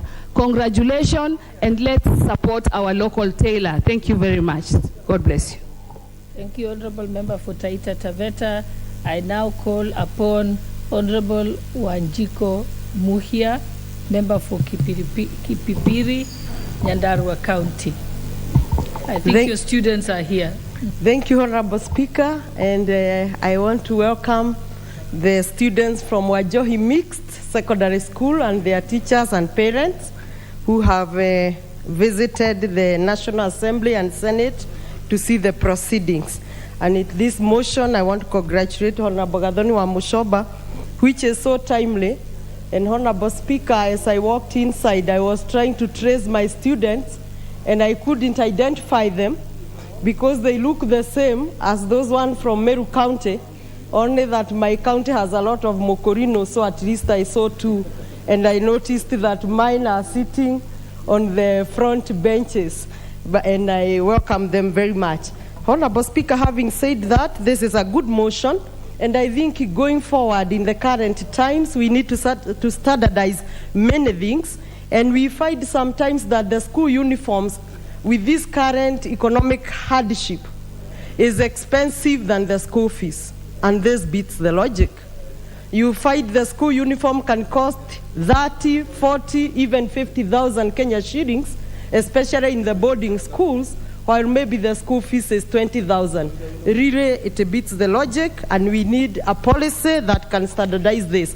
However, we must not forget where we come from, and what Honorable Aika have just indicated, that it is good every school be allowed that freedom of choosing its own uniform, its own choice of colors, so that they are also different in their kind. Because even currently, when we are doing infrastructure, you find school A like maybe color green, and you find all the iron sheet are green, red, blue, or whichever. So the identity is important. The students can be identified with the different colors, so that we shouldn't lose that we say all children wear the same. And basically, this is a very good example where their own MP cannot identify them from Meru County. Having said that, we must remember that we are living in hardship and economic crisis. And this idea of telling all students to go to shop A and buy from the shoes there, the sweater there, while these things are available even in Motuba. If a shoe is black, a parent can go to Gekoba or the nearest market and buy a black shoes, so long as it has laces as it is required, and the child can continue with the learning. So in my view, the policy is good, but we need to identify to make it simple, easy, and achievable. With those few remarks, I want to support this motion, and again, I welcome the Wajohi Mixed Secondary School in the National Assembly. Thank you. I now call upon the member for Bureti constituency, Honorable Kibet Kimingoi. No, he's not here. Okay, then I now call upon the Honorable Johanna Ngeno, member for Imurua Kedir Dikir. Thank you, Madam Speaker, for also getting this opportunity to weigh in on this particular motion. Madam Speaker, we must understand that education has to be accessible, it has to be cheap, it has to be something that each and every child, student in our society, Madam Speaker, achieves it or accesses it. Madam Speaker, remember the saying that education is an equalizer. Wherever you come from, whether you come from the poorest community, you come from the poorest family, you come from the most remotest area, you come from wherever, education, once you access, Madam Speaker, makes you equal to those other people. So, Madam Speaker, I believe the major introduction of this motion And I wish this motion should go a long way in becoming even an amendment to a bill so that it can become law. Madam Speaker, I believe that when we talk about accessing education, when we talk about the free primary education, it has to be completely free. I'm sorry, Speaker Kumbe, there has been change of guard. Mr. Speaker, I was saying, when we talk about the free primary education, it has to be free primary education, accessible and reachable and quality education. Mr. Speaker, I think among the many issues that we have in our schools, so that most of the students, either pupils or students, drop out of school. And I've taken time to do my own assessment. Mr. Speaker, it is because of the payments which maybe the schools are demanding from the parents. That is one of the biggest cause of school dropouts.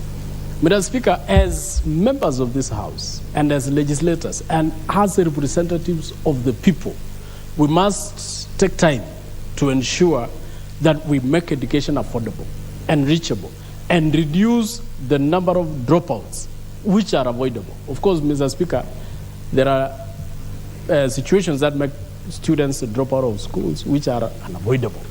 But those which are avoidable, as in terms of the cost, in terms of what are we supposed to pay, Mr. Speaker, then we should take time as this House to ensure that we make it affordable and accessible to everybody. The introduction of 100% transition, Mr. Speaker, has gone a long way. But the major impediment are the payments that we're asking these people to do. Another issue, Mr. Speaker, the introduction of the JSS is also another opportunity because we are reducing the number of years in the secondary school and bring them to primary. And the reason was cost. The major reason why we brought at least one class from secondary to primary is cost, so that parents will not incur the cost of a student traveling to a long distance school or even buying uniforms and all those kind of stuff. Speaker, all these are geared towards reducing the cost of education. Mr. Speaker, this idea of uniforms, which of course the member Mushomba has brought as a motion, is a very vital issue, Mr. Speaker. I think we not only need to look at how should we standardize uniform. Mr. Speaker, I've heard members talking about the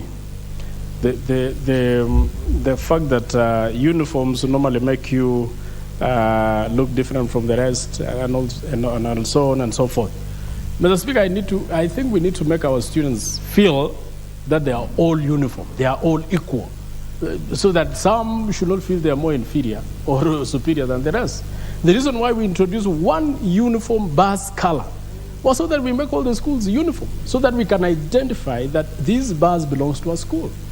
The same way, we also need to standardize, and I fully support. Let us standardize the school uniform. The only thing that should be different is the badge. Let every school come up with a badge. Just like you look at all the buses on the road, they are yellow. But the name of the school is what differentiates from the other. What is wrong with that? No school is feeling inferior. Even if the bus is long, the other one is short, but everybody will know this is a school bus. Let us standardize the uniform. Make them the same color. If it is short, if it is long trousers, make it just a standard. And let's move away from schools where Form 1s used to be putting on shorts. That is primitive. Let us make our children feel beautiful and handsome with good trousers and good shirts. Speaker, I support fully. Let us have the same uniform. If it is sweaters, it should be one color. If it is shirts, it should be one color. If it is trousers, it should be one color. What is wrong with uniformity? Somebody is saying that we need to have so many colors so that people look beautiful. They will still look beautiful. We are on ties, Speaker, and it is uniform that we should be on ties, uniform that we should be on suits, although it is not uniform that we have the same color. But look at the orderlies in the House, Mr. Speaker. They are all in one uniform. So why are we having our orderlies in the same attire? Speaker, I think I support fully this motion that we need to have a uniform set of standardized set of uniforms. Speaker, I know uniform also is help us to identify the students so that, even I remember when I was a student, I would wear my uniform up to home. And one of the reasons was to show people that I'm in school. Secondly, was also to show the badge that I had that belonged to Maseno High School. And Maseno High School at that time was the only national school. Speaker, we feel proud of that. We feel happy. But at the same time, uniforms are supposed to identify our children so that even if you find a student at the bus stage may be stranded because of lack of money, you know this one is a student. This is a pupil. And then you can help them to even pay for their transport home. It also helps to remove. Some people sometimes would want to do bad things to students.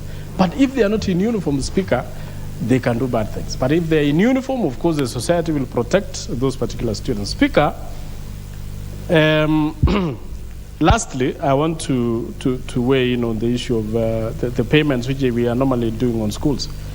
Remember, Speaker, I've had a lot of running battles with most of the, especially the Ministry of Education and, of course, the TSC.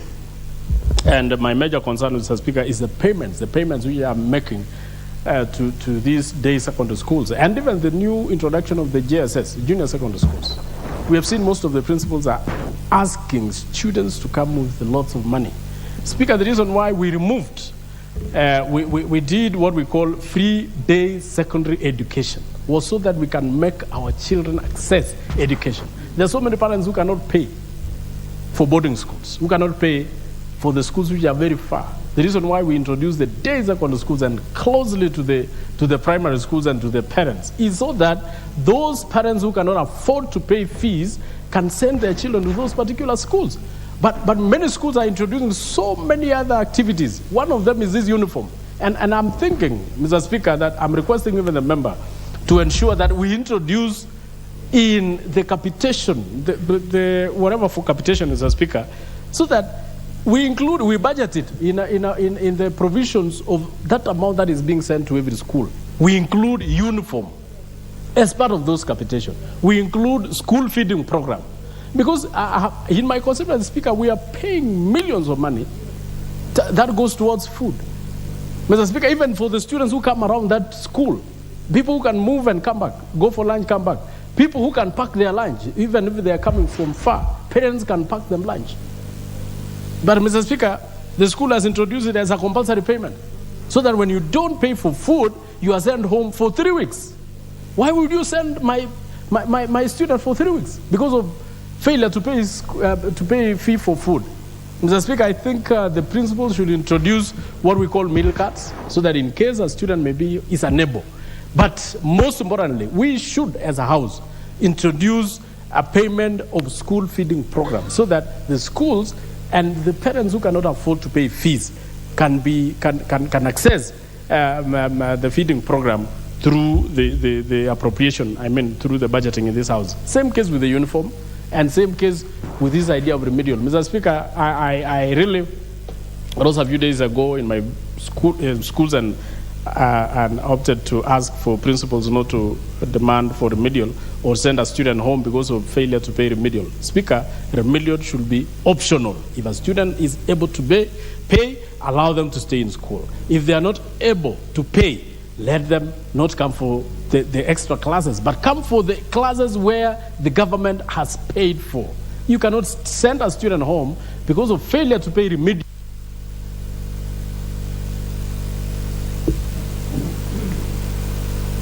Very well. Members, let me acknowledge the presence of St. Anne's Gitura girls from Gichugu constituency, Kirinyaga County, as a school that is within the Speaker's gallery as we debate this motion on school uniforms.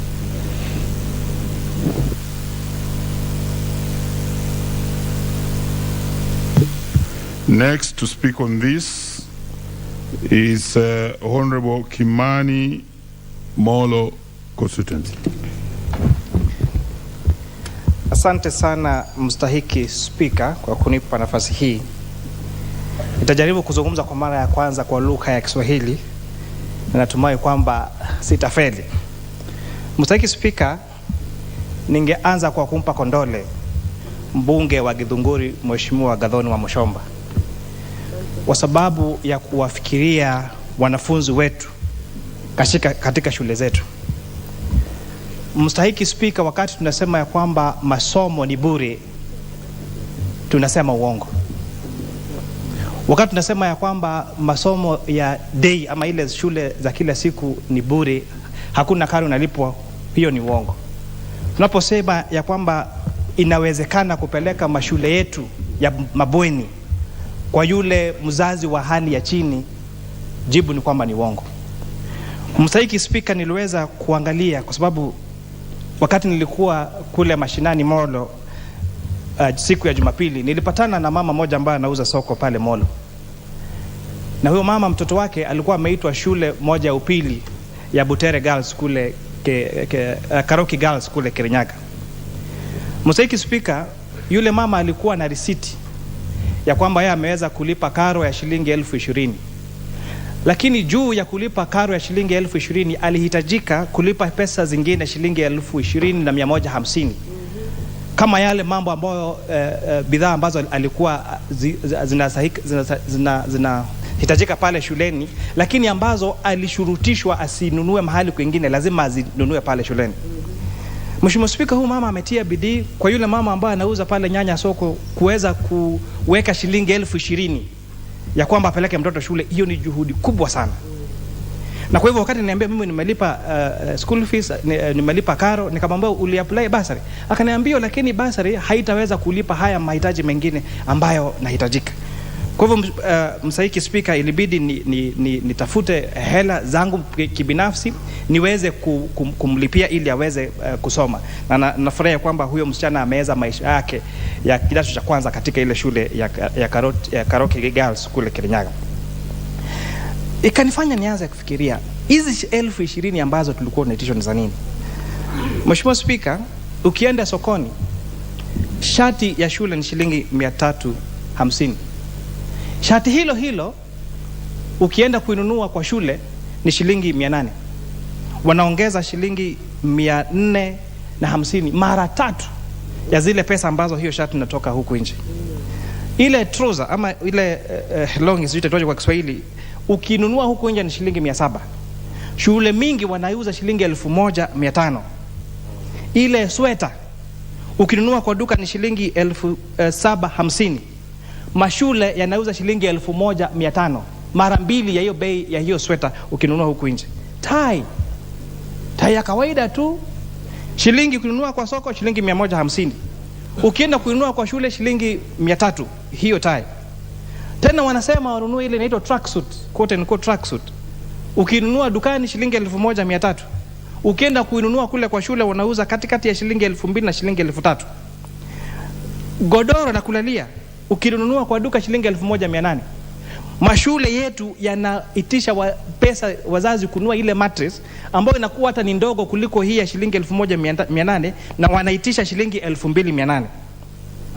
Ingine inaitwa jumper, ile sweta ingine ile ya mtumba hata utaipata na shilingi 200. Lakini kule kwa shule wanaitisha shilingi 2,500. Blanketi ukinunua kwa soko ni shilingi 500. Ukienda kununua kwa shule wanaitisha katikati ya shilingi 700 na shilingi 1,000. Yale bedsheet, ile shuka ya kutandika kitandani, duka shilingi 600, kule kwa shule shilingi 1,000. Pillow ya kulalia ukinunua kwa soko ni shilingi 150. Mashule yetu inaitisha katikati ya shilingi 300 na shilingi 500. Na hakuna tofauti ya ile pillow ambayo iko katika soko na ile ambayo inaitishwa na walimu wetu katika mashule. Bucket ya kubebea tu maji ama ya kusafisha nguo kwa soko shilingi 150. Shuleni katikati ya shilingi 300 na shilingi katikati ya shilingi 300 na shilingi 500. Zile socks ukinunua kwa duka katikati ya shilingi 50 na shilingi 100. Walimu wanaitisha katikati ya shilingi 200 na shilingi 500.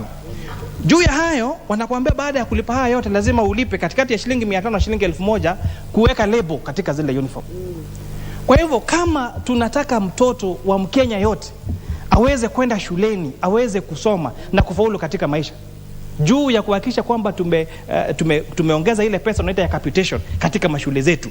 Lazima tupeane suluhu ya uniform ama sare za shule na haya mambo mengine yote ambayo yanahitajika katika shule zetu.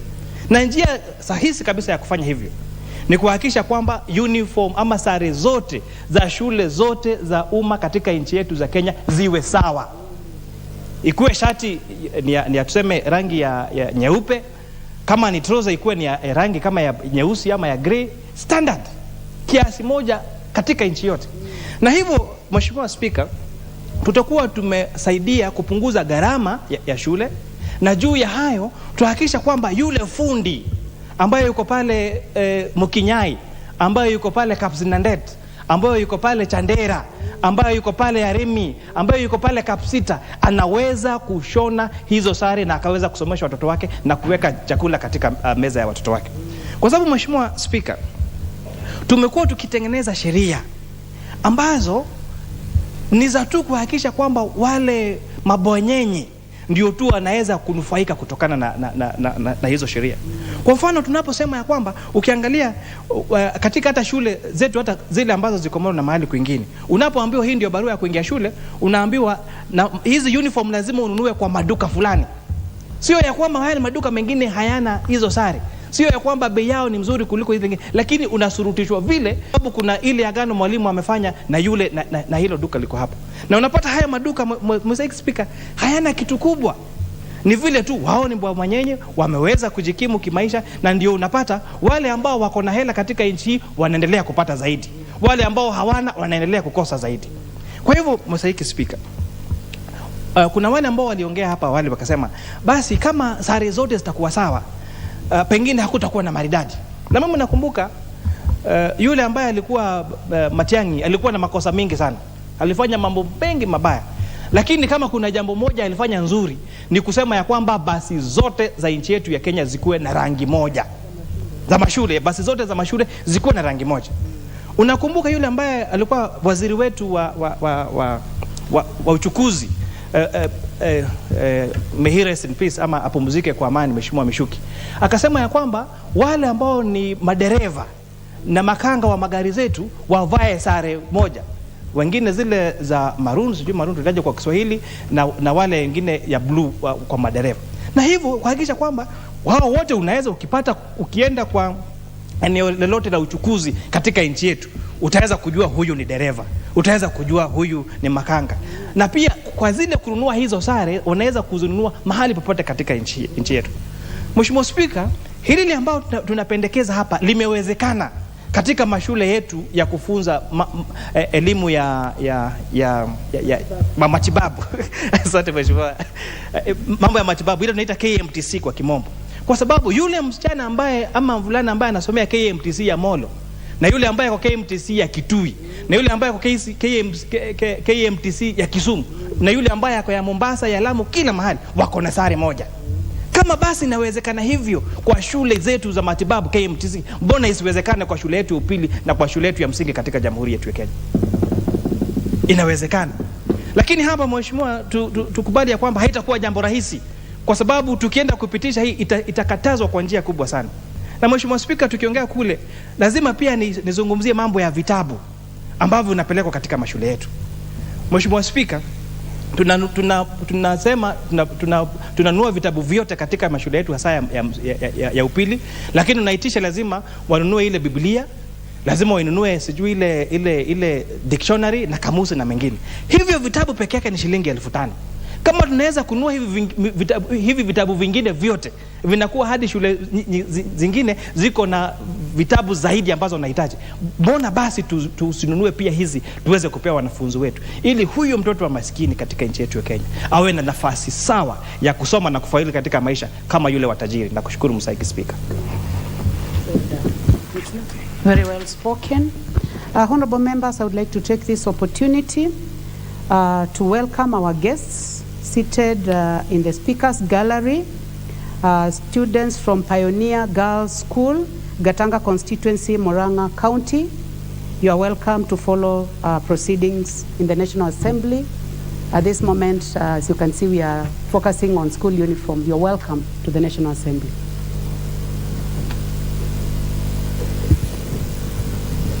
The Honorable Omboko Milemba. Thank you, Honorable Speaker. School uniforms. Let me thank Honorable Mushomba for bringing this. I also took my time and talked to her. And indeed, it has come at the appropriate time, given that there's a gap in existence in our schooling system, and more so to do with school uniform, and specifically the cost of school uniform. And that's what brings to bear all this. But then it gives us a chance to look at the school uniform broadly in our schools so that we may make some amends that can actually make schooling to be accessible.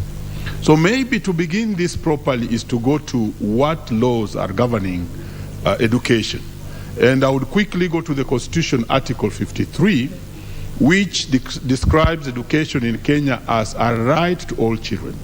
And therefore, all children, as per Article 53, are supposed to have free and compulsory education in Kenya.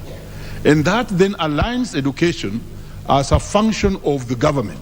And that is why at one time when education was to be devolved, we, who were in the education sector at that particular time and now, we completely refused that education should not be devolved because it's supposed to be a right of the children. Meaning then that this must be funded basically by the government. Yesterday, we were talking about the junior second school education, in which we were actually confronted with the same thing of who should pay for the cost of education in this country, given that it is a right to all the children of Kenya.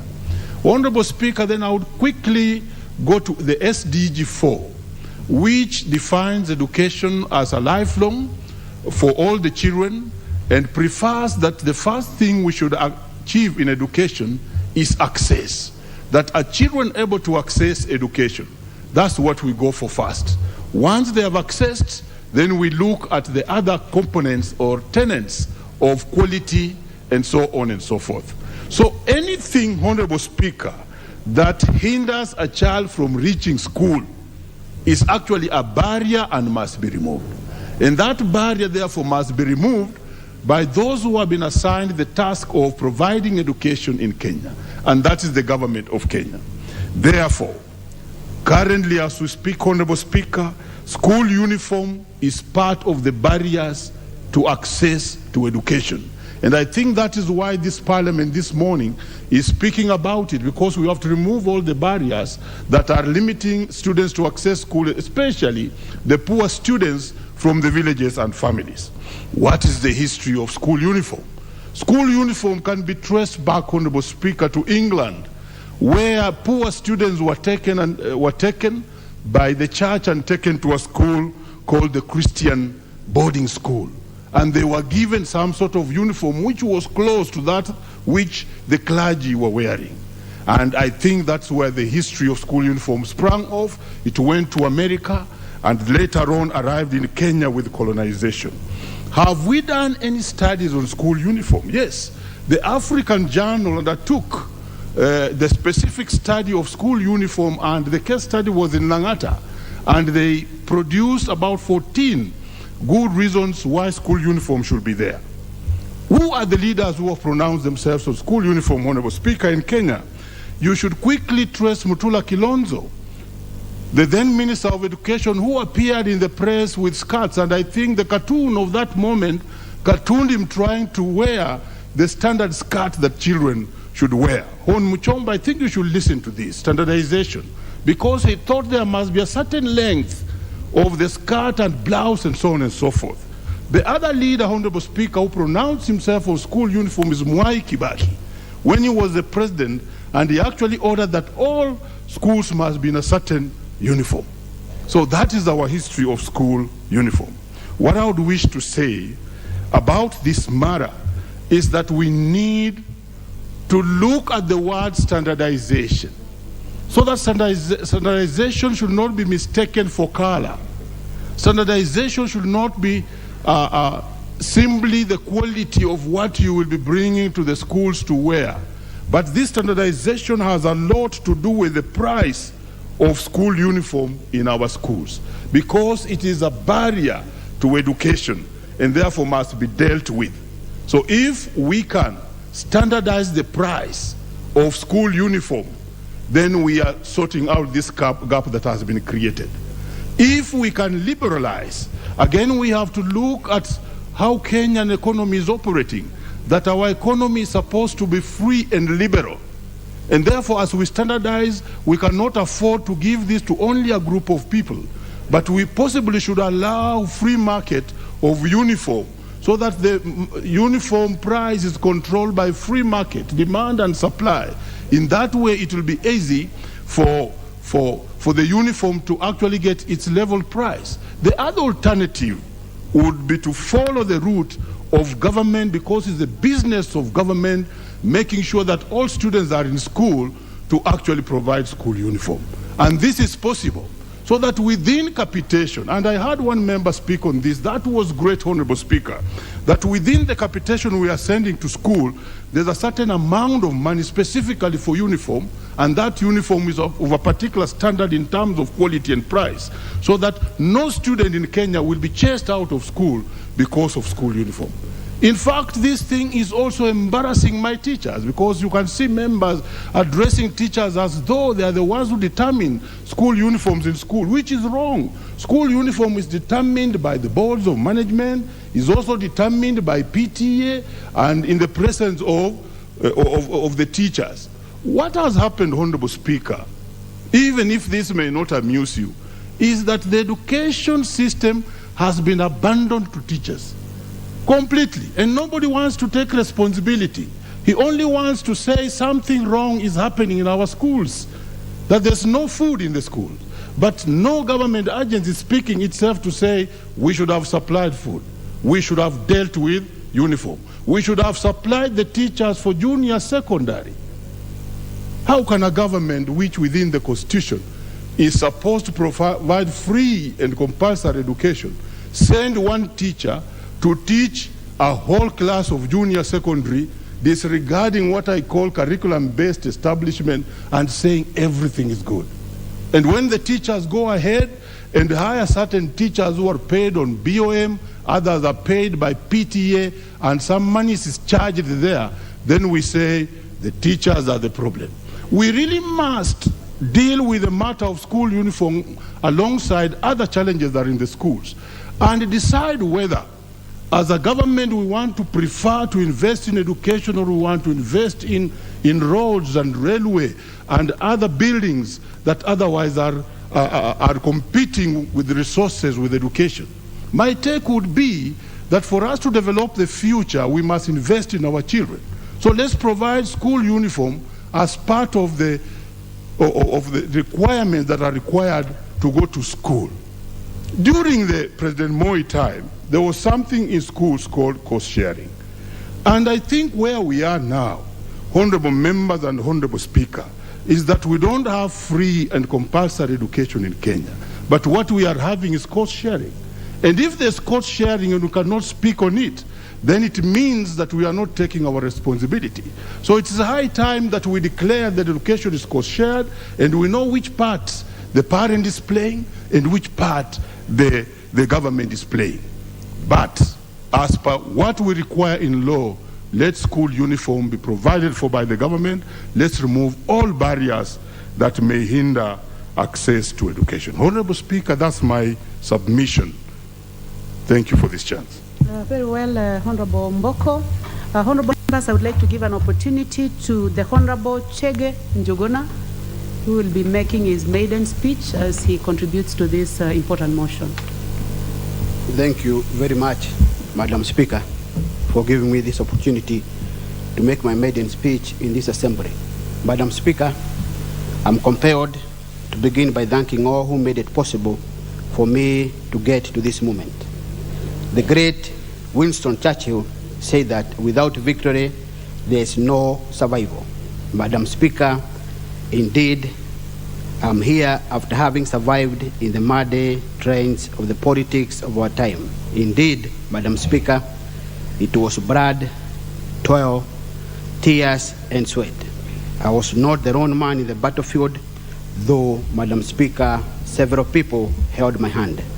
Madam Speaker, I'm deeply humbled by the great trust and confidence that Kandara residents showed in me by electing me as a member of parliament.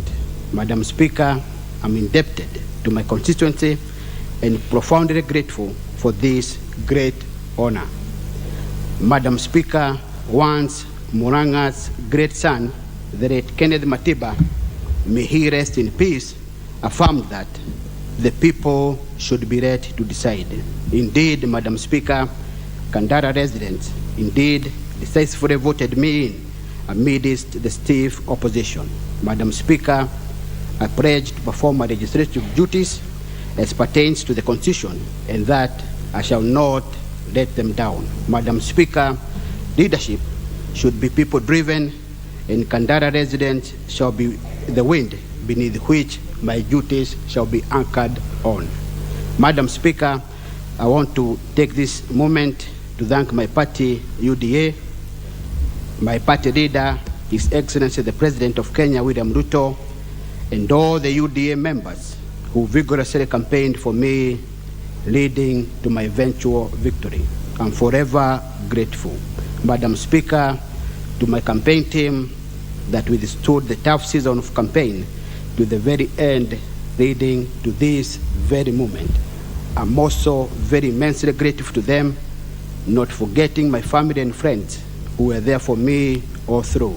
Madam Speaker, to the Almighty God who has made everything beautiful in its time, I convey my immense gratitude. Madam Speaker and my fellow honorable members, I'm humbled to know that I shall be standing on the shoulders of giants at a time when Kenyans are dealing with a lot of challenges. I believe, Madam Speaker, that we have what it takes to pass the bills that benefit the hustlers in this spirit of bottom-up economy policy.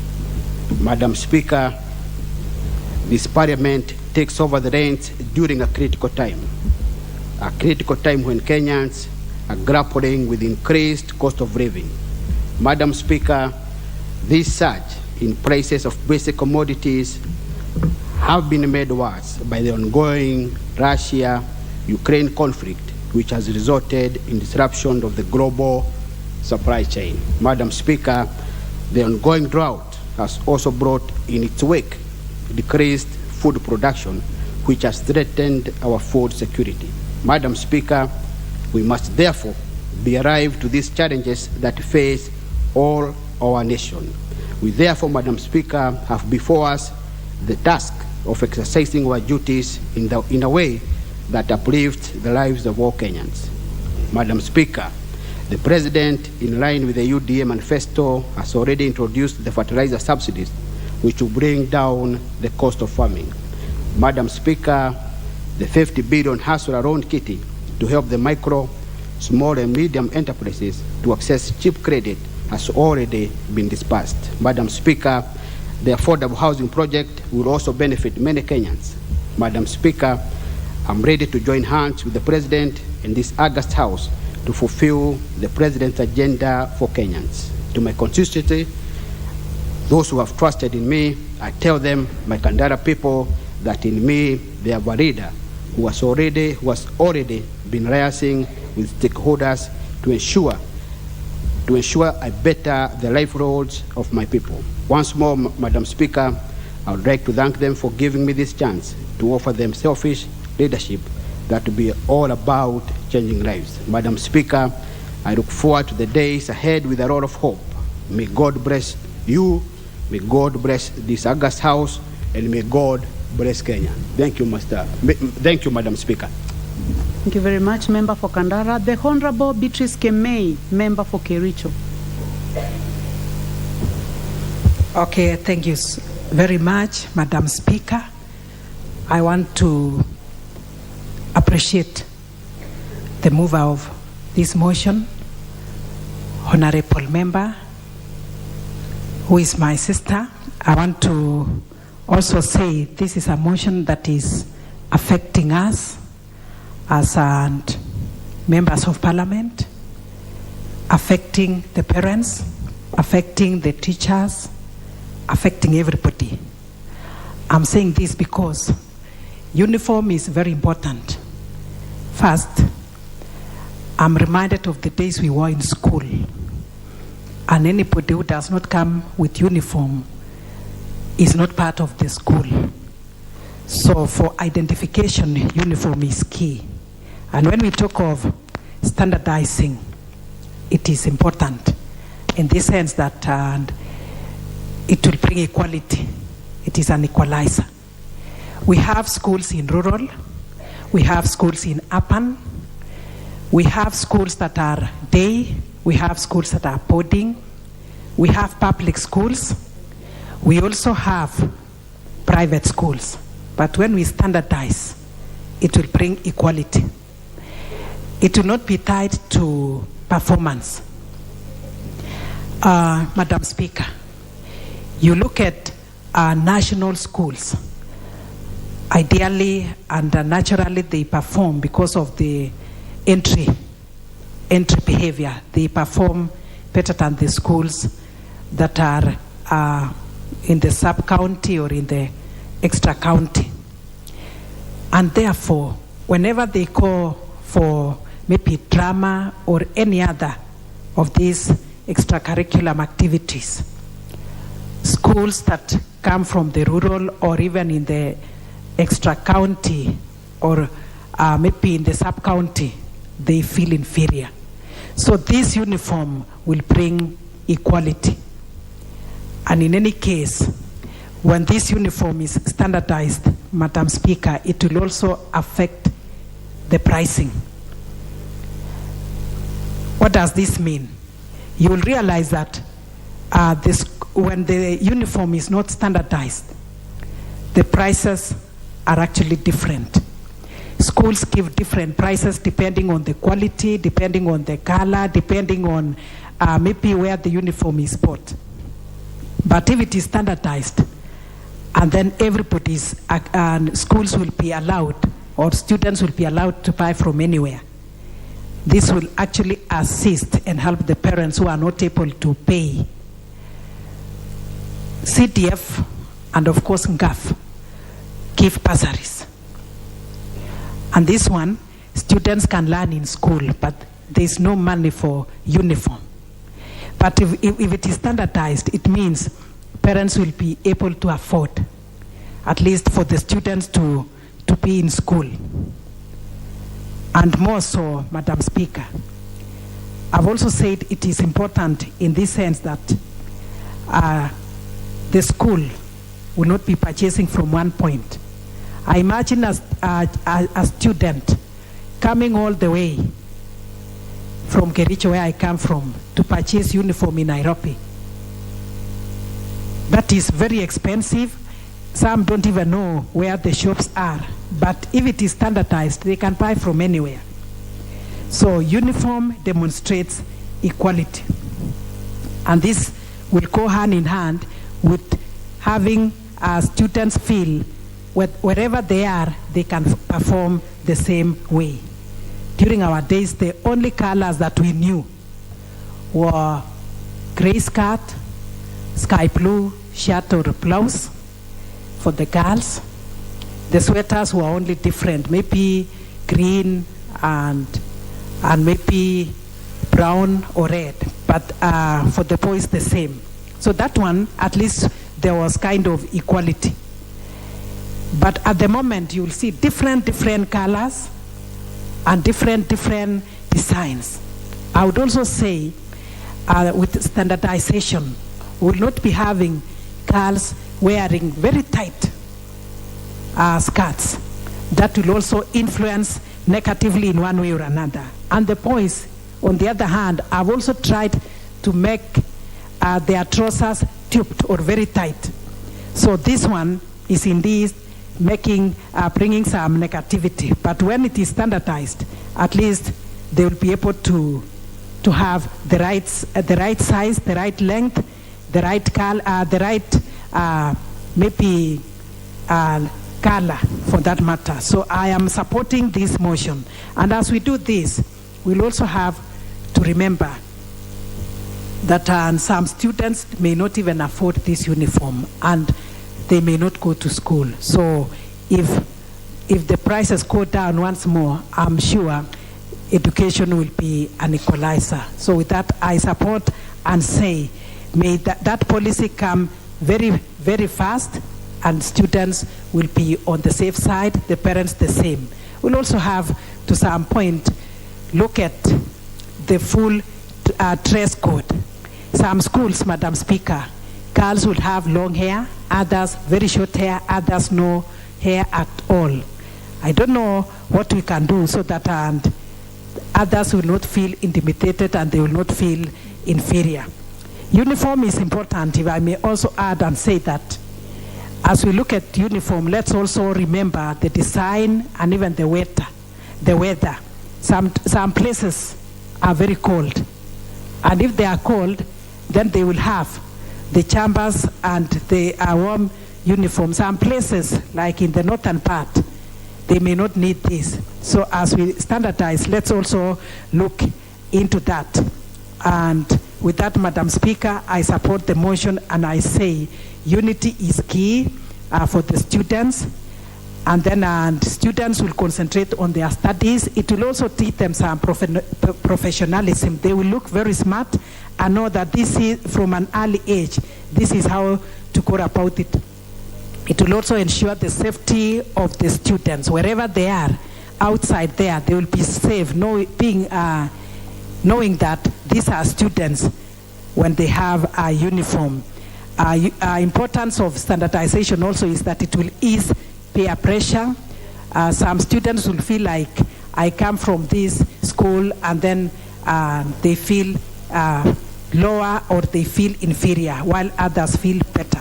So for all these reasons, including economic reasons, uniform and standardizing uniform is very, very important, not forgetting the sense of belongingness. The students will feel they belong to that category, and they belong to a school, and they belong to a country. Thank you so much, Madam Speaker. Thank you very much. The Honorable Basil, member for Yatta.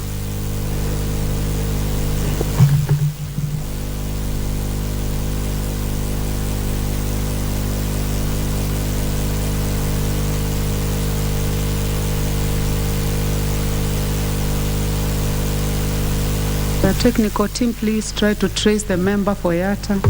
You can move to the next. Let me move this.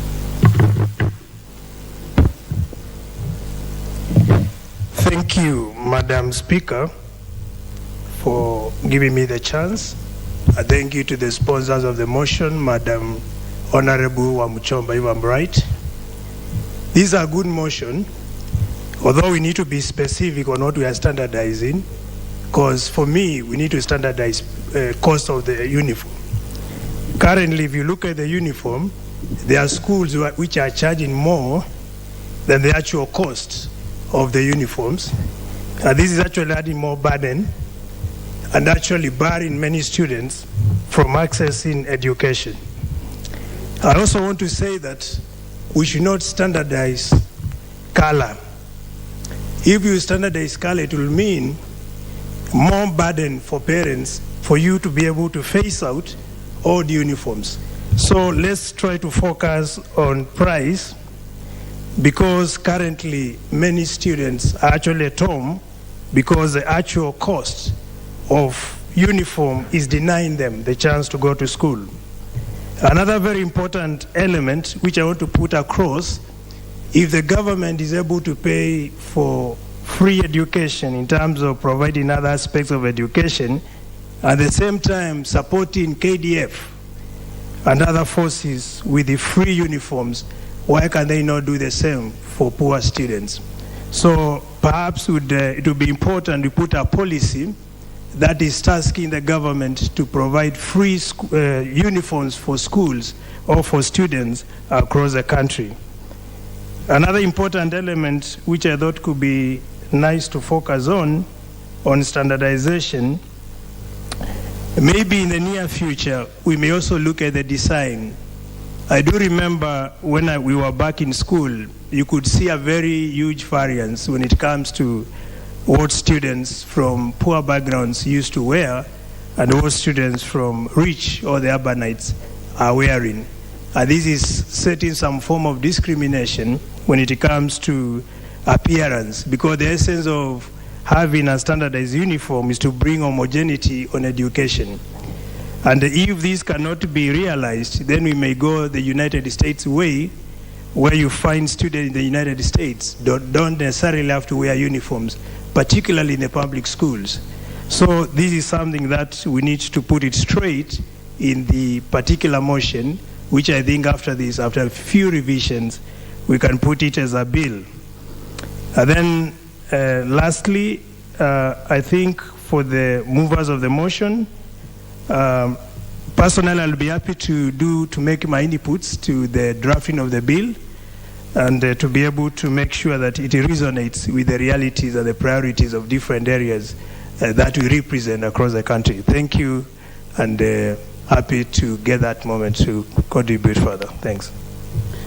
Thank you very much. The Honorable Abdul Haro, member for Mandera South. Thank you, Honorable Speaker. The poet Mark Twain said this on standardization: I don't see any use in having a uniform and arbitrary way of spelling words. We might as well make all clothes alike and cook all dishes alike. Sameness is tiresome, variety is pleasing. The Honorable Speaker, as you have heard from the contribution of honorable members, this motion is quite confusing. And the confusion is centered around whether the standardization is about having similar uniform for all schools in the country, or whether the standardization is about the cost of uniform. Honorable Speaker, I think if the idea is to have the burden on parents lessened in terms of cost, then we can propose to do two things as a country. Either we abolish uniform altogether and parents don't have any cost on uniform, or like other members have suggested, we put the cost of uniform in the capitation so that there is no uniform, the parents don't pay for any uniform at school. As we are now, every school has a uniform. And I think if we want it to remain like that, is a good thing. The only thing that we need to manage, the only thing that we need to deal with are those school principals and school heads who exploit parents, in terms of trying to send them to their own manufacturers, or the school itself becoming a supplier of uniforms and making the cost of uniform very expensive for parents. Otherwise, trying to standardize the uniform we have, even if we talk about the texture, making uniform texture, I can tell you we have a beautiful country with quite a lot of variabilities in almost all our contexts. For example, a school in Limuru, which is a very cold context, and a school in Mandera, where I come from, which is a very hot context.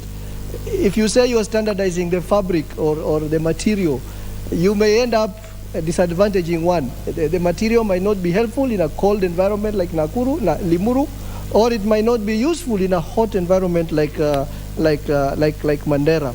So we don't need to become a country of standardization. We standardize our curriculum, we standardize our exams. Now we want to standardize our uniform so that every school puts on the same uniform, same color. Or are we talking about standardizing, when we talk of standardizing production, are we talking about identifying one manufacturer who will be manufacturing a uniform for all the schools in the country? I think that's not the right way to go, and that is why I don't support this motion, and because standardization will only make our educators become enforcement officers. We have a lot more other problems to deal with. Yesterday we debated about the junior secondary school year with all the challenges it is facing. Definitely standardization is not one of the priority challenges we have in education in this country. Thank you. Thank you very much. The Honorable Member for Murang'a County, the Honorable Betty Maina. Thank you so much, Madam Speaker. I rise to support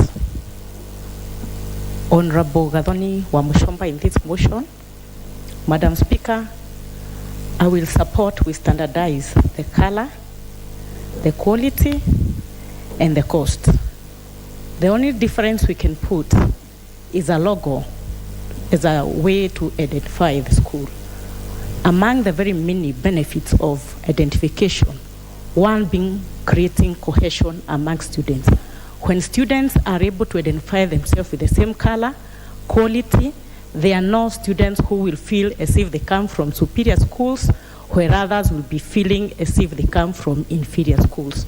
When you talk about cost, one of the most tedious exercises for a parent is to take a student to school. But we are making the exercise more complicated by allowing some sort of business to go on in school, whereby you find that parents are referred to a particular shop with particular cost, and there is no room for negotiations or for bargaining. In these instances, parents are left like in day school, parents in day school are buying uniform more expensive than the school fees. We need to have a standardized way for having the cost of school uniform to reduce expenses that are not important. We are encouraging businesses in our schools. Of course, these tenders are given to particulars and with interest by the people who are giving them these tenders. Another importance we need to consider in standardizing the quality. There are some students, maybe because of being have-nots or being from less advantaged families, they will put on some low-quality uniform, and when they're in school, they will start comparing themselves with other students. We even really need to come up with a formula whereby the government needs to make sure that in every new year, or in every new year that the students are going to a new year, we need to be providing school uniform. Sometimes you go to school, you'll meet some students with very good quality, and in other schools, you'll meet some students with very torn clothes. These students feel rejected in school. They will suffer psychologically, they will suffer emotionally, they will even feel that they are lesser students. So we need to have a way of making sure that everybody in school feels the same. I support Mheshimiwa Gathoni wa Mushomba in this, and I say that dress code promotes equality, dress code promotes equity, and dress code promotes cohesion. Thank you so much, Madam Speaker. Very much, member for Murang'a. The Honorable Victor Koech, member for Chepalungu. Thank you. Thank you so much, Madam Speaker, for this particular opportunity once again to contribute to the motion by Honorable Wamuchomba on the standardization of school uniform. Madam Speaker, we are all aware about the program that the Kenya Kwanza government or the other government is striving on of having 100% transition to JSS and 100% transition to Form 1. This can only be realized if we all agree here today that standardization of school uniform is necessary because it's actually becoming an obstacle or a barrier to the realization of the same. Madam Speaker, do you realize that within my constituency, a number of schools, children that are performed, one that had 404 marks, having actually been sponsored by a donor, is missing out to report to a national school simply because the parents cannot be able to raise the required amount for school uniform. This, Madam Speaker, will only come to an end if we standardize the school uniform as said by the mover of the motion, Honorable Wamuchomba. Madam Speaker, we want to absolutely see nothing wrong in all the school wearing the same school uniform. Look at the police units in the entire country. They wear the same uniform, and no one is complaining about them. They are all looking handsome, and the ladies are looking beautiful. Look at the KMTC students, Madam Speaker. They are all looking again handsome and looking beautiful in their school uniform, and the school uniform is the same. From the coastal region to the western region, for KMTC students, the school uniform is the same. There is absolutely nothing if we say that all the secondary school, all the junior secondary school, to wear the same uniform. There is absolutely nothing. If anything, it is going to bring uniformity and equality. Look at a scenario where an high school is known to perform so well. So to say, Madam Speaker, they normally earn, quote unquote, respect from the society. And compared to a school that is known to perform dismally, the same, Madam Speaker, they attract an equal opposite measure of not earning the same respect as the schools that are performing well. To bring this to an end, Madam Speaker, we need to standardize and have the same color throughout the country so our children, our learners can be seen to wear the same uniform and to appear the same. Madam Speaker, as I contribute to this particular motion, the issue of pricing is becoming a menace in the country. You find a school within my constituency that is actually asking for a fee amounting to around 40,000 for only school uniform. The school fees in this particular school is 26,000 per term. Now you ask yourself, which one should be more expensive? Is it the school uniform or the school fees? And this is the reason why we want to support this motion from Honorable Muchomba, so our children can be able to access the said equalizer, which is education. Madam Speaker, as I contribute to this motion, once again, I want to speak into the final item on the table today. Parents, and Honorable Muchamba should include this, parents should be allowed to buy school uniform wherever they need to buy. They should not be forced into buying school uniform from a certain vendor who is known only to the school. This will only mean that the parents are being milked actually by the school principals who are greedy actually to earn the sweats from the parents who are so innocent. With the above remarks, Madam Speaker, I want to contribute and to entirely support this particular motion. And when it comes to the bill, we will be more than willing to make our contribution and to make sure that all the concerns from our people that we represent are put into consideration. Thank you so much, Madam Speaker, and I support this motion. Thank you. Thank you very much. The Honorable Rahim Dawood, member for North Imenti. Thank you. Thank you, Madam Speaker. I want to first support the standardization and production of school uniforms. Madam Speaker, uniforms are a very emotive issue in the sense that many schools have got different uniforms. So we need now to have one standard uniform and one color, hopefully, because what happens is you see checked uniform, like I have seen the school which is in the speaker's gallery. They have got checked uniform, you know, and all different colors. You can see sometimes it's purple, sometimes it's brown and white, and so many colors. Madam Speaker, we need to have one standard uniform for each and every school in this country, whether it's private or public. And Madam Speaker, the uniform should not be expensive. If it is possible, the government to provide uniforms to students would be the best thing to be done, because we've got industries in this country which can produce the uniforms. We've got even our export processing zone, which export even clothes and everything. They can do it.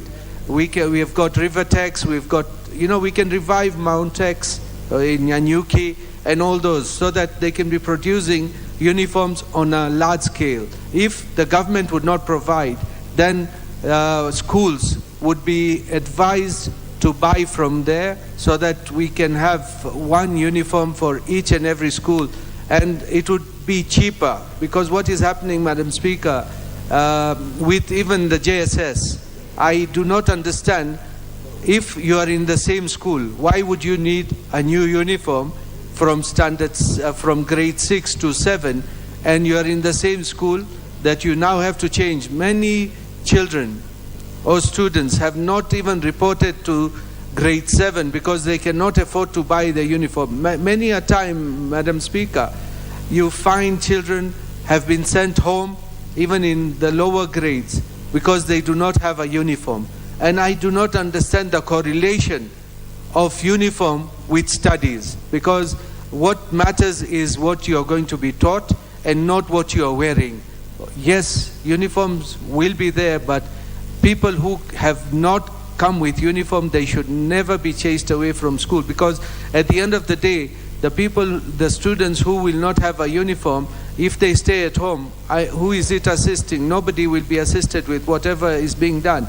So, Madam Speaker, we need a good policy where we have a uniform which is probably, we can see where to source it, but let the parent not pay exorbitant for the uniforms, where I remember in the junior secondary, they were paying about 20,000 shillings just for uniform.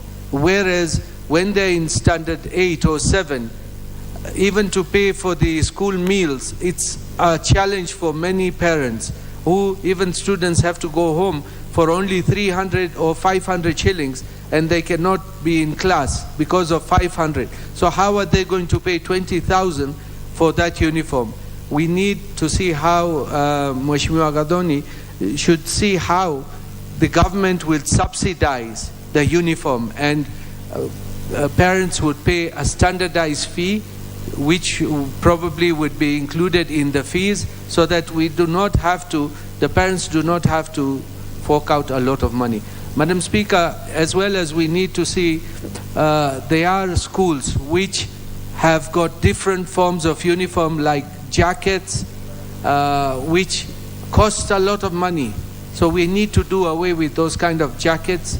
We need to do away with a lot of frilly things which are not necessary, because at the end of the day, it is the studies which matter and not the uniform. Thank you, Madam Speaker, and I support. Thank you very much. The Honorable Thaddeus Zambia, member for Kilome. Thank you, Madam Speaker, for this opportunity. Madam Mushomba, the motion is very good, but we have to be a bit specific on the issues to do with the uniforms, whether it is quality, quantity, and all that. Madam Speaker, in my view, right now, in the morning, I had a student who was reporting to a secondary school. The uniform is more than the fee which she was supposed to pay. So first of all, I would suggest that let the government first come up with a policy where, as they speak of free secondary education, they factor in the uniforms. Madam Speaker, where I am sitting, I'm trying to review. Last year, for the last 5, 6, 7 years, the government was able to provide free textbooks. It was done from one central point where the business people who are booksellers, those people who have bookshops, were robbed of their businesses because it was like single sourcing. So where I am, Madam Speaker, Honorable Muchomba, I think there is nothing sinister in this motion about, if we pass it, the government probably might single source one person to supply uniforms to this nation, to the students of this country. So, as we discuss about this motion, I would suggest that let the government provide free uniform and ensure that at the sub-county level, that is in our constituencies, they identify the tailors from the grassroots. They be provided with materials to make the clothes the uniform for our students. Through that, I think we'll be able to get it very clear that nobody will think of single sourcing for uniforms for our students. The other bit is that we should consider capping the pricing of the uniforms. There are some schools who are exorbitantly charging the uniforms and disadvantaging the students and the parents. I can quote one example in my constituency where you are supposed to collect the uniforms from the school. It's a mandatory. And the costs are over 15,000 when you can access the same quality uniform from the local market with at least 5,000. So we need to review and get into details about standardization of uniforms for our students. Madam Speaker, the issue of uniform being free is very possible. If you check now, we are talking of free secondary and primary education, and you find that the parents are parting with a lot of money to buy other accessories like writing materials, buying uniform and all that. So I think we should review the issue of free. When you talk of free, let the government provide everything. Madam Speaker,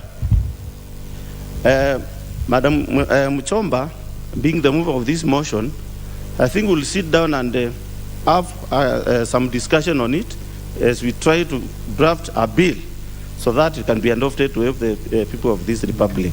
Madam Speaker, having noted that, though it is not part of this motion, let us, members of parliament, push for the CDF money to be released so that we can assist our parents in paying their school fees. Thank you, Madam Speaker. Thank you very much, Member for Kilome. Honorable members, help me to appreciate students from Daragwa Girls, from Daragwa constituency in Nyandarua County, seated at the Speaker's Gallery. You are most welcome to the National Assembly. Honorable member, the next opportunity goes to the Honorable John Waweru, member for Dagoretti South. Madam Speaker, thank you very much for this opportunity.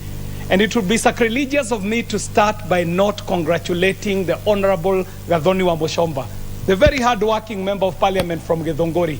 Githongori might not be too near Dagoretti, but we are hearing the work that is happening in Githongori. We are challenged, we are inspired, and Honorable Gathoni, you are doing good for women leadership in this country.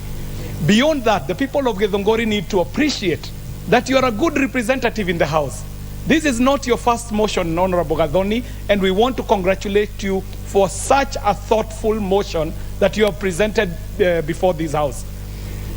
Honorable Speaker, me and you were in class at the same time in university.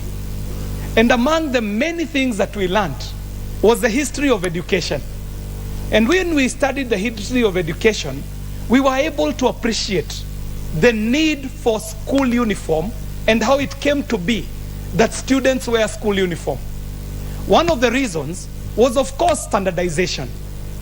The other one was identification. But more importantly is the effect of the war effort on standardizing industries. Madam Speaker, back then, earlier on in the last century, young students were being prepared for the market that was available then. And back then, we were going under the industrialization revolution. At that time, we were talking about the coming of what you call a production line that was standardizing the operations in a factory. Madam Speaker, it's a century later, and we still have a debate on uniforms, Madam Speaker. Uniforms do bring pride in belonging. They also institute discipline among the wearers of these uniforms.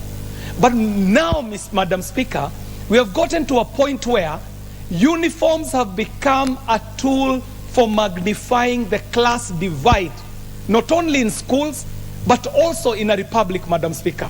Especially in a republic like Kenya, where the divide between the public schools and the private schools is too big. Madam Speaker, you have just recognized some students who are sitting in the Speaker's gallery. And I see them wearing school uniform, Madam Speaker. One day, it was an afternoon in 1987. I was much younger than the students who are sitting in the gallery today. I had been picked up, Madam Speaker, as one of the 4 students who were going to represent Kileleshwa Primary School in a program called Junior Quiz. They would take the brightest students who would go and take a quiz on TV, and they were supposed to represent our division then. Back then, we were not in Dagoretti, we were in Westlands Division. And on the day I was supposed to go to the studio, Madam Speaker, it was recognized by the teacher that the pants I was wearing, the school shorts I was wearing, could not go to the studio, Madam Speaker, because I had 2 big eyes on my behind, Madam Speaker. The short that I was wearing was long, tired, it was long torn, it was long out of service, because my parents could not afford to buy me another pair of pants, Madam Speaker. It was embarrassing. I remember we had to go to the house of a student who was living near. His name was Eddie Wanje. And wherever he is in this country, I have to thank Eddie Wanje, because he was able to give me some pants that I was able to appear on TV. For the first time in my life, when I appeared on TV, I appeared in borrowed pants, Madam Speaker. But the point I'm making is that uniforms can actually be a tool for exaggerating the class divide among our students, Madam Speaker. You can imagine what a 9-year-old felt when they were told you cannot be admitted to studio in the pants you're wearing, knowing that it is not your fault. It is my parents who could not afford a new pair of shorts, and the embarrassment of having to go to a friend's house, change before you get onto the vehicle that was taking us to VOK then, the KBC studios. Madam Speaker, the standardization and production of uniforms is a debate that is timely. To my mind, Madam Speaker, if we could get to a level where the Ministry of Education rationalizes school uniform, each and every constituency in Kenya, 290 of them, can be able to put up a factory in their constituency. That factory will be constituency run. It will be the parents of the students who are taking children to school who will be running this factory. Madam Speaker, organizations like churches, non-governmental institutions, our churches, Madam Speaker, we only use them one day in a week. The churches that we built, we spend millions and millions of shillings building brick and mortar of monumental buildings that are not used from Monday to Friday. What about, Madam Speaker, if we standardized our uniforms and the churches that have been empty from Monday to Friday accommodate our parents who are trained in stitch making, who are trained in uniform making, who are trained in garment making, who are trained in the science of fashion design and fabric design, Madam Speaker, and our parents become the people who stitch our school uniforms so that we bring down the cost of school uniform in our constituencies, Madam Speaker. Even more importantly, Madam Speaker, if an entire constituency was to make its own uniform, you can imagine the savings we would be making on the economies of scale, Madam Speaker. So much so that if we set up a factory in Reruta, in the Dagoretti South constituency, this factory is assured of a market of all the students in ECD, in primary school, in junior secondary, in high school, and even the institutions that are of tertiary learning in the Dagoretti South constituency. That would be a thriving industry for our school uniform makers, Madam Speaker. More importantly, it would lead to a search for new knowledge. Our universities would start on research to find out which fabrics work well for this country, which fabrics work well for what region, Madam Speaker, what fabrics are good for making school uniform, Madam Speaker. Madam Speaker, the point I'm trying to make is that after the standardization and production of uniforms, The next thing the Honorable Gathoni Wamuchomba needs to think about is the localization of the making of school uniforms, Madam Speaker. Madam Speaker, I would like to end it here by saying that the motion that has been brought by Honorable Gathoni Wamuchomba is of such national importance that she cannot leave it here. Honorable Gathoni Wamuchomba needs to think of how she's going to craft this into a bill that she presents to this House promptly. And Honorable Gathoni Wamuchomba, do not mind the critiques that are coming from here and there. These critiques are bills that you can put on your bill that will come up now as a bill so that we make it an act and institute a law on standardizing and putting good production and localizing of school uniforms. Honorable Speaker, I would not want to add much more to that other than to say that this is an amazing motion and I support it wholeheartedly, and I look forward to the bill, Madam Speaker. And the only bill I would like to put on my part is that I said that there is pride in belonging when we wear a school uniform. When we come to the bill, let us separate standardization of quality, standardization of price, and standardization of school uniforms to different schools. I'm very proud of my school uniform from Kileleshwa Primary. I'm extremely proud of my uniform #1 from Dagoretti High School. I would want it standardized, but I would not want it changed. Thank you very much, Madam Speaker. Very well spoken, the Honorable KJ. And thank you for taking the House through the memory lane. Honorable members, help me to appreciate, seated in the Speaker's Gallery, we have students from Kyoto School, Dagoretti North Constituency, Nairobi. You are welcome to the National Assembly so that you may observe proceedings of the House. Honorable members, the next opportunity goes to Irene Njoki, aka Murembo, the Honorable Member for Bahati. Thank you, Madam Speaker. Let me start first by appreciating my colleague, Honorable Wamuchomba, for coming up with this motion, which is so timely to us today. As a mother, I know why you came up with this. And as a member of parliament, I know why you came up with this motion. Madam Speaker, I know standardizing uniforms will actually save cost to our parents. Yesterday, I was at home or in my constituency, and I could see the agony that our parents are going through.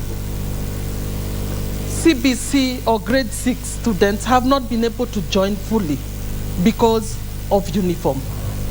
And this issue of uniform has become, Madam Speaker, like a trading tool where our students are not able to join because of uniforms, because of desks. And I think when we standardize these uniforms, for sure, this will save costs to our parents. Madam Speaker, I want to say standardizing, and I want to support this motion that standardizing these uniforms will surely have a smooth transition to schools. And I go back to junior secondary schools. Madam Speaker, I always, and I'm asking myself this question, why do we have to request parents to buy uniforms for students transiting to grade 7, yet they had uniforms, yet these parents are struggling? Why can't we just have the same uniform these students to wear so that they can just continue with their studies? So standardizing this uniform, I think, will actually take care of this gap so that our parents don't have to go back to their pockets to buy more uniform. Madam Speaker, we know uniforms are a sign of, gives our students equality, they give our students pride, they distinct our students, they distinct our children. We want to say that standardizing these uniforms actually will remove the barrier of making one school more superior than the other. We have seen, even when we go for competition, drama competitions, even when these children go for prize giving days or they go for galas, some schools feel superior than the others. Some students feel superior than the others. So standardizing these uniforms will actually ensure that we remove that barrier. Madam Speaker, I want to request our government,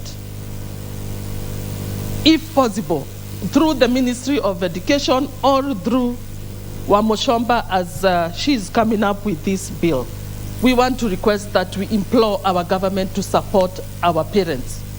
Supporting our parents is, if we have free education, then we can have, or we can give our children free uniforms. And this will actually go a long way to our parents. You can see that some of the students, even when you try to support them, Madam Speaker, you pay bursary 4,000 shillings. But when it comes to uniform, the bill comes to 13,000. So which one is better? In fact, I wish the government could give that uniform instead of the parent going through paying 13,000 shillings. Yet, we are all here as representatives, and I support and I say, let the government assist our parents to at least get these uniforms for free. I want to also just point out to Honorable Amoshomba, maybe one thing that we need to point out or maybe to think seriously about is the issue of indiscipline, especially when these students go for galas or when they go for for national functions, especially on how we are going to identify them to at least avoid indiscipline. I know my colleagues have suggested maybe logos, we can do maybe different ties or something different so that we are able to identify and to avoid indiscipline, because sometimes you can standardize and then when the students go due to peer pressures and all that, they do funny things and you cannot be able to identify which school did that. Through promoting SMEs, Madam Speaker, I would request and I would suggest that we standardize these uniforms locally. Honorable KJ has actually indicated that we take these industries locally. But I was also put in and say, Madam Speaker, let us promote our SMEs. We know we have Hustler Fund. If we can be able to promote our own tailors. Madam Speaker, you can see that today I'm very smart. And I don't need to be told I'm smart. I can tell I am smart because I have promoted my local SME. So if we can do the same, even through the Hustler Fund, I think we'll also be promoting our own businesses. We don't want to kill the giants, but we want to promote our own local people. And we can do this through providing or assisting them with financing to do these uniforms. Madam Speaker, I want to support this motion and I want to encourage my sister, Honorable Amoshomba, keep it up. You have touched many, you have touched the lives and you will be touching our constituents directly. Thank you for this opportunity and I support this motion. Thank you. Thank you very much, Member for Bahati. Honorable members, I'll give this opportunity to the Honorable Beatrice Elachi, Member for Dagoretti North. Thank you very much, Madam Speaker. At the onset, I just want to thank, first of all, the Honorable, my chair, Wamushomba, and to also thank our students who have visited us from Kyoto School. I welcome you into Parliament.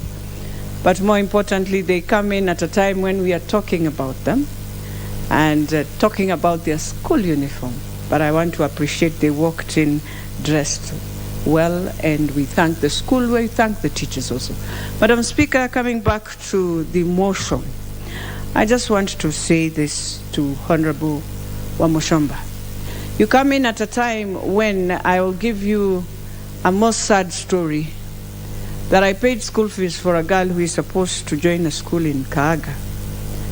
And the next thing the parent comes and says, the child cannot go to school because they don't have enough money to pay for that school uniform.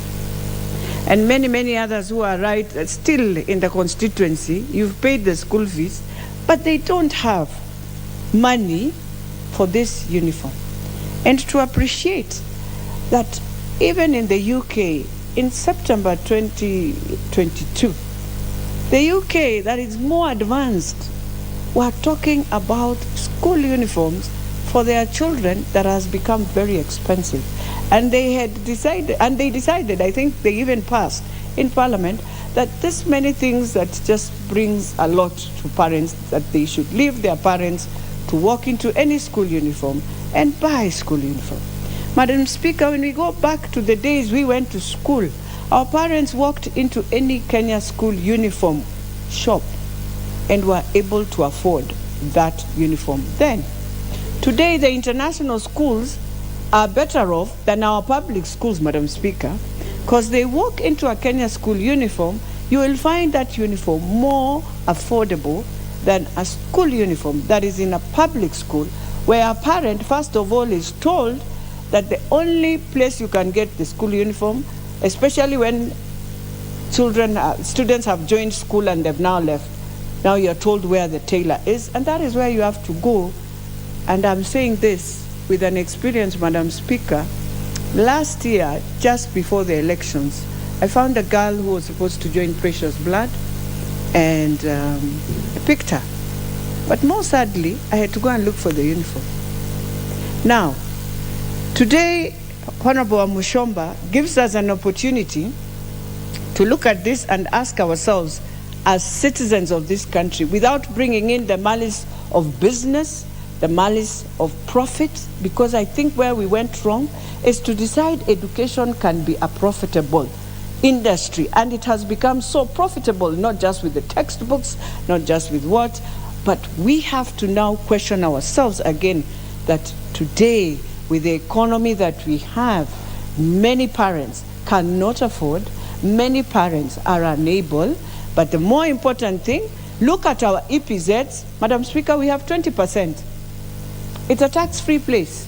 That 20% can be used to do uniforms, and then it is sent to schools, and now the school uniform is sold very cheaply to parents, and they'll be able to afford. Or we take our local tailors who we want to promote, let them go to some of these EPZs and be trained, so that when you do the seam, when you're looking at that school uniform, you'll appreciate that indeed it has been done neatly, and you'll be proud.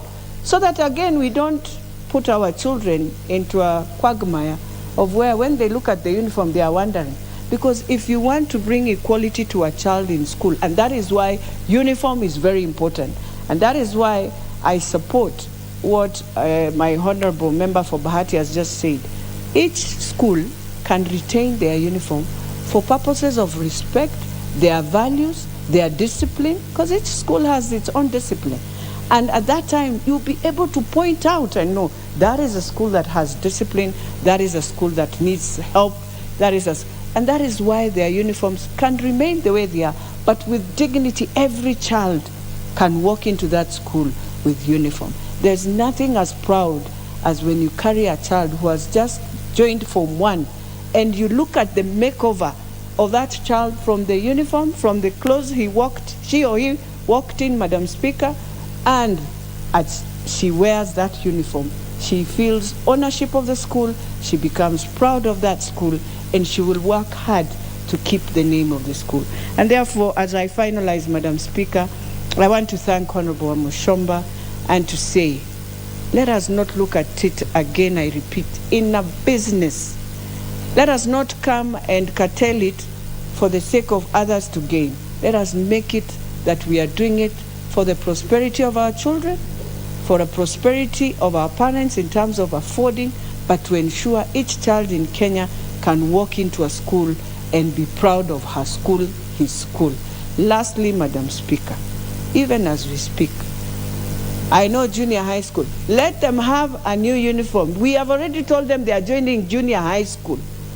The best they could walk in is with even a trouser and a nice shirt, but it's because the parents can't afford. But I'll pray that we make sure they walk in understanding I am walking into a junior high school, they will be proud to remain in that school, but knowing they have moved at one level.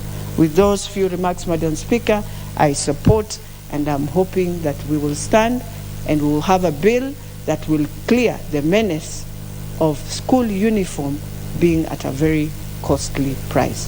Thank you, Madam Speaker. Thank you very much, Member for Dagoretti.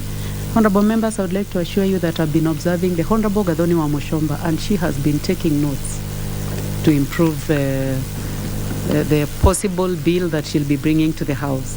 Honorable members, the next opportunity goes to Richard Yegon, member for Bomet East. Thank you very much, Madam Speaker, for this opportunity to contribute on this very important motion.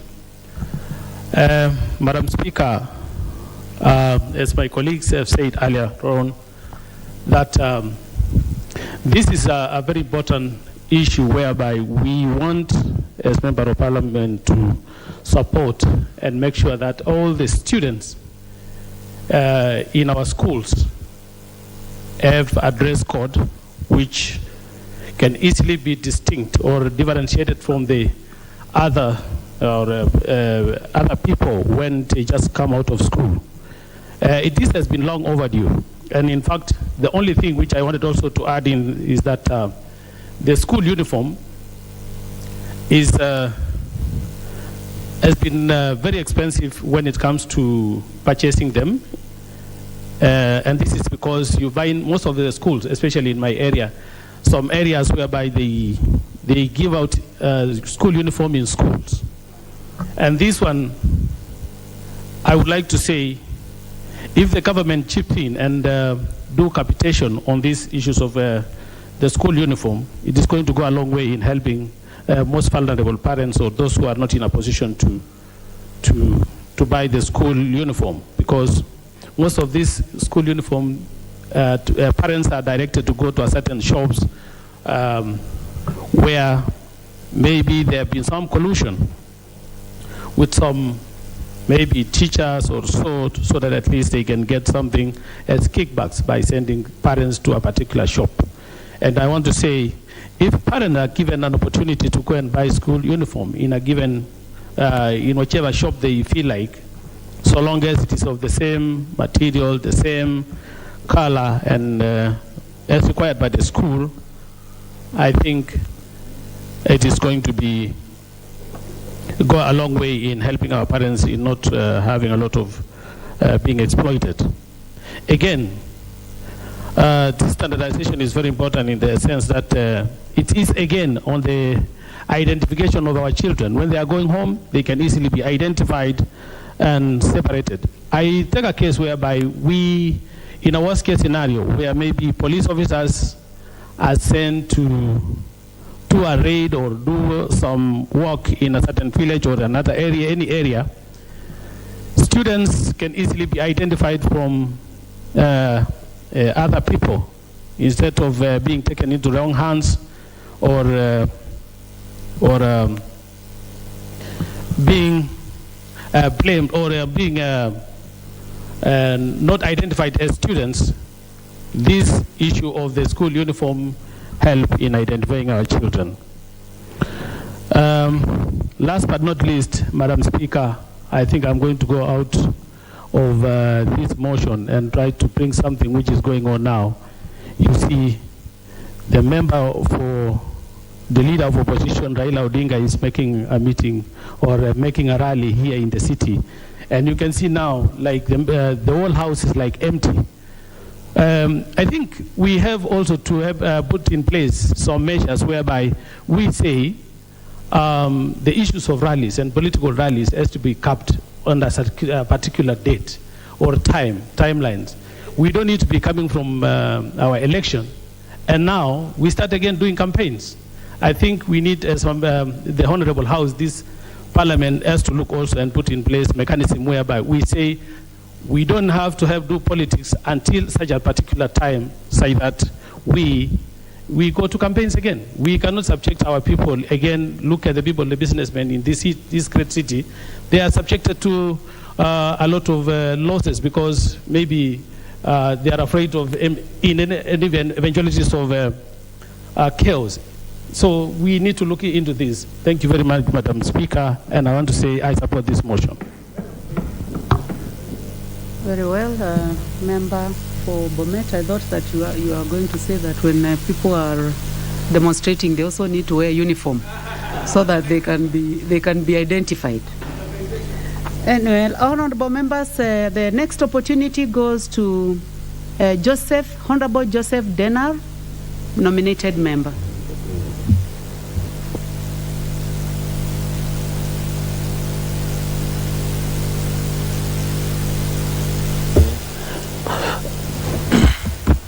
Madam Speaker, I will want to make my comments.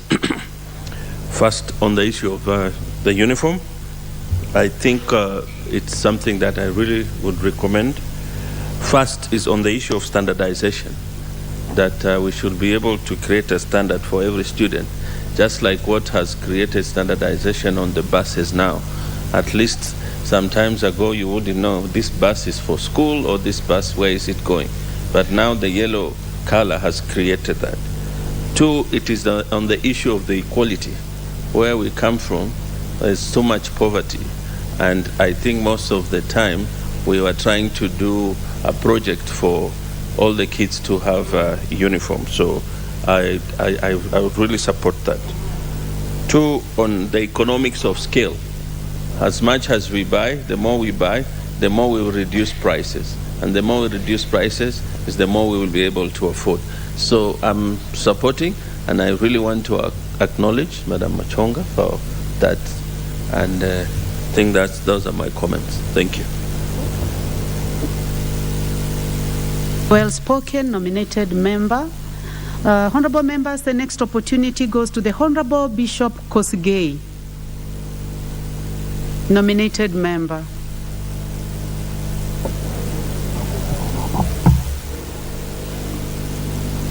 Madam Speaker, on the onset, I want to congratulate the Member of Parliament, Gathoni Wamashomba, for introducing this motion.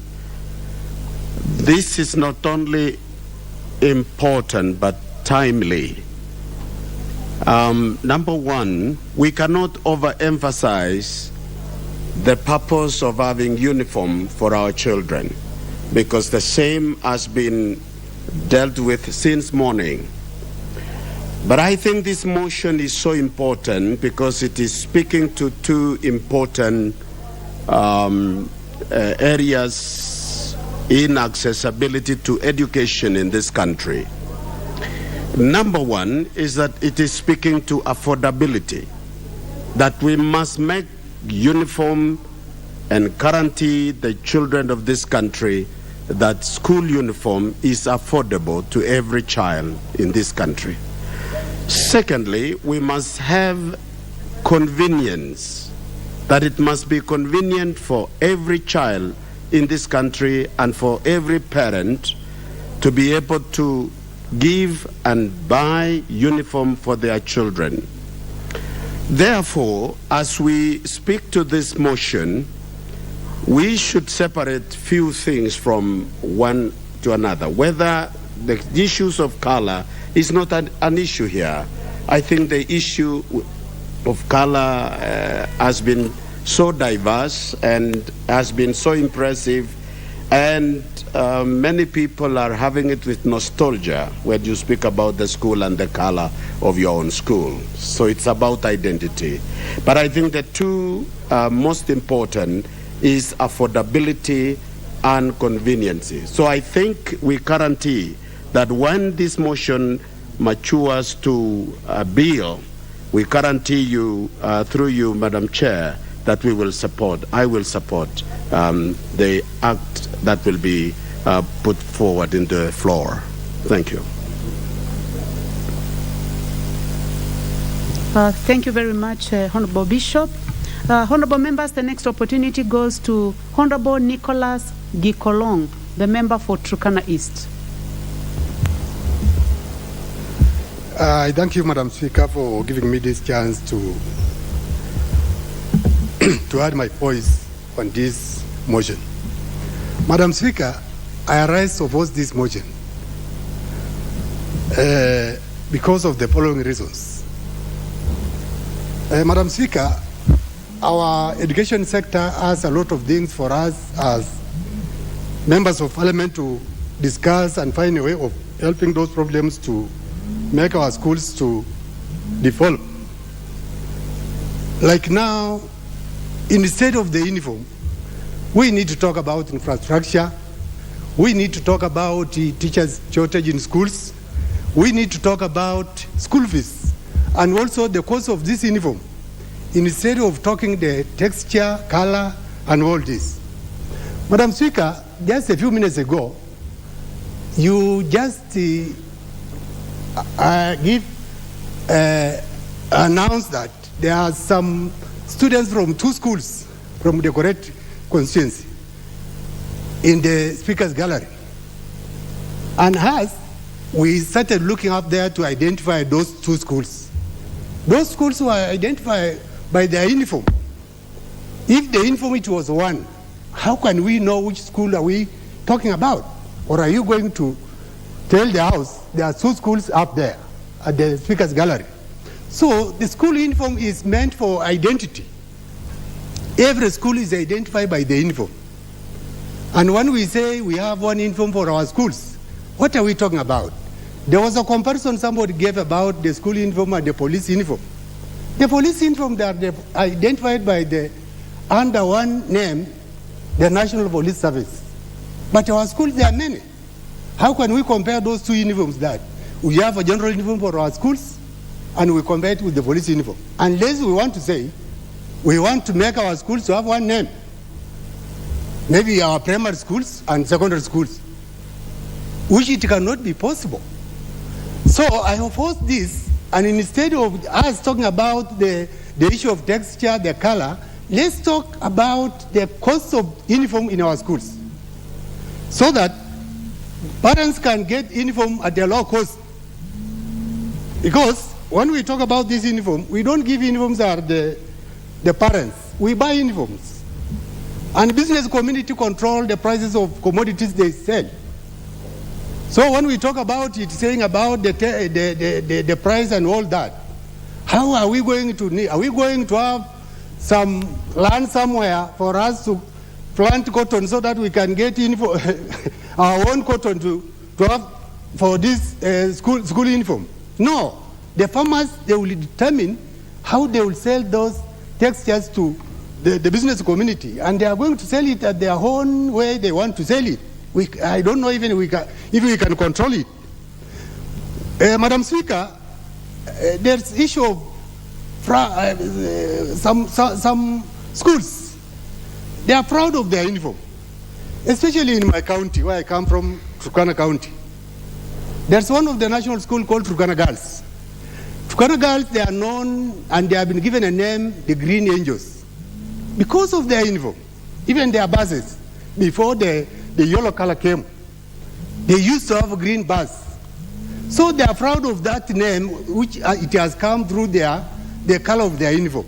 So when we talk of one color, is that school going to, are we going to lose that glory of that school being known as the Green Angels? And also in my constituency, there's a school called Kangtit Girls, Moi Kangtit Girls. They are known by the name the White Angels because of their uniform, in the same way. So when we have one uniform, we are going to lose this glory in some of our schools or institutions. The other issue is the issue of this color we are talking about. Kenya is big. We have even some tribes like, unless we want to say also, everybody in Kenya to have one attire, which I don't believe. If there's a Maasais, they can agree, because they have their own uniform or their own color. So the issue of color, it is just something everybody, even me, there are some clothes I don't put. Even if you buy me one, I will say because of the color I can't take it, because I have my own colors. So it is good to leave our schools to choose the color they want to choose, but let's determine the prices of this uniform. That is the problem when we talk about the uniform. It's not the color, it's not the texture, it's not what. I can just buy any clothes I take my kids to school. So let's talk about infrastructure in schools so that regardless of which kind of uniform you have, you can go and study and you can go to university. It doesn't matter. So let's talk about transport in schools. Let's talk about teachers. Let's talk about learning in schools. There are so many things to talk about so that we can help our schools than uniform. Thank you, Madam Speaker. I oppose.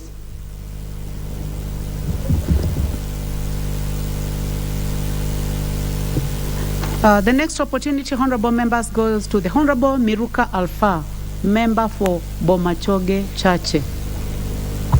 Thank you, Madam Speaker. I want to start congratulating my colleague, Madam Muchomba, for this fantastic motion.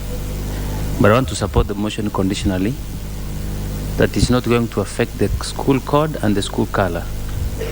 You see, we are living in a country of a lot of tribes, and we value our culture. I don't allow that we reach a time that we can say that every Kenyan should wear one cloth color code, all one choice of this. We should be leaving to everybody, every individual to have his own choice. That implies to our schools. We have several schools. That standardization, let's talk about quality, talk about other aspects, familiarity, but when we come back to the code of the school, let's leave it the choice of the school to determine the color, the code of their choice, because we come from different cultural and we promote culture in this country. Number two, I want to agree that this house is now focusing on education. Just yesterday we were discussing about CBC. Today we are discussing about the uniforms.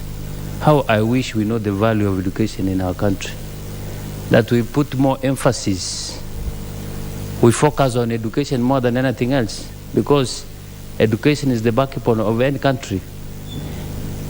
School uniforms is one factor, is one element in the building up of a mind of a pupil or a student, because it factors a lot. It's like having a school bus. I remember the former regime changed the school buses to be yellow, which was a good idea, but it had a sinister motive like the uniforms for police, which it was having an element of cost, whereby some specific suppliers from one corner wanted to engage.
The education tide is changing in Kenya. 844 is slowly marching to its sunset with the entry of the competency-based curriculum. Will Kenya surmount the challenges? The Ministry of Education will move with speed to ensure that there is synergy and there is seamless transition of all our children under the new CBC education curriculum. Join KBC Channel 1 on Prime Edition on Wednesday for a special bulletin on the state of primary education in the country. Enjoy a selection of the best. Regina Ray and Tingazi. Bado hujamwambia unamlike. Umerealize hajamwachilia mkono kutoka nikuje hapa. Love blossoms in Mexico with the trio sisters in Las Bandidas. I beg you, please don't go. I want you to be the happiest man in the world with a woman who appreciates and respects you. An array of music rave. Make me lie when I don't want to. Blues. You are my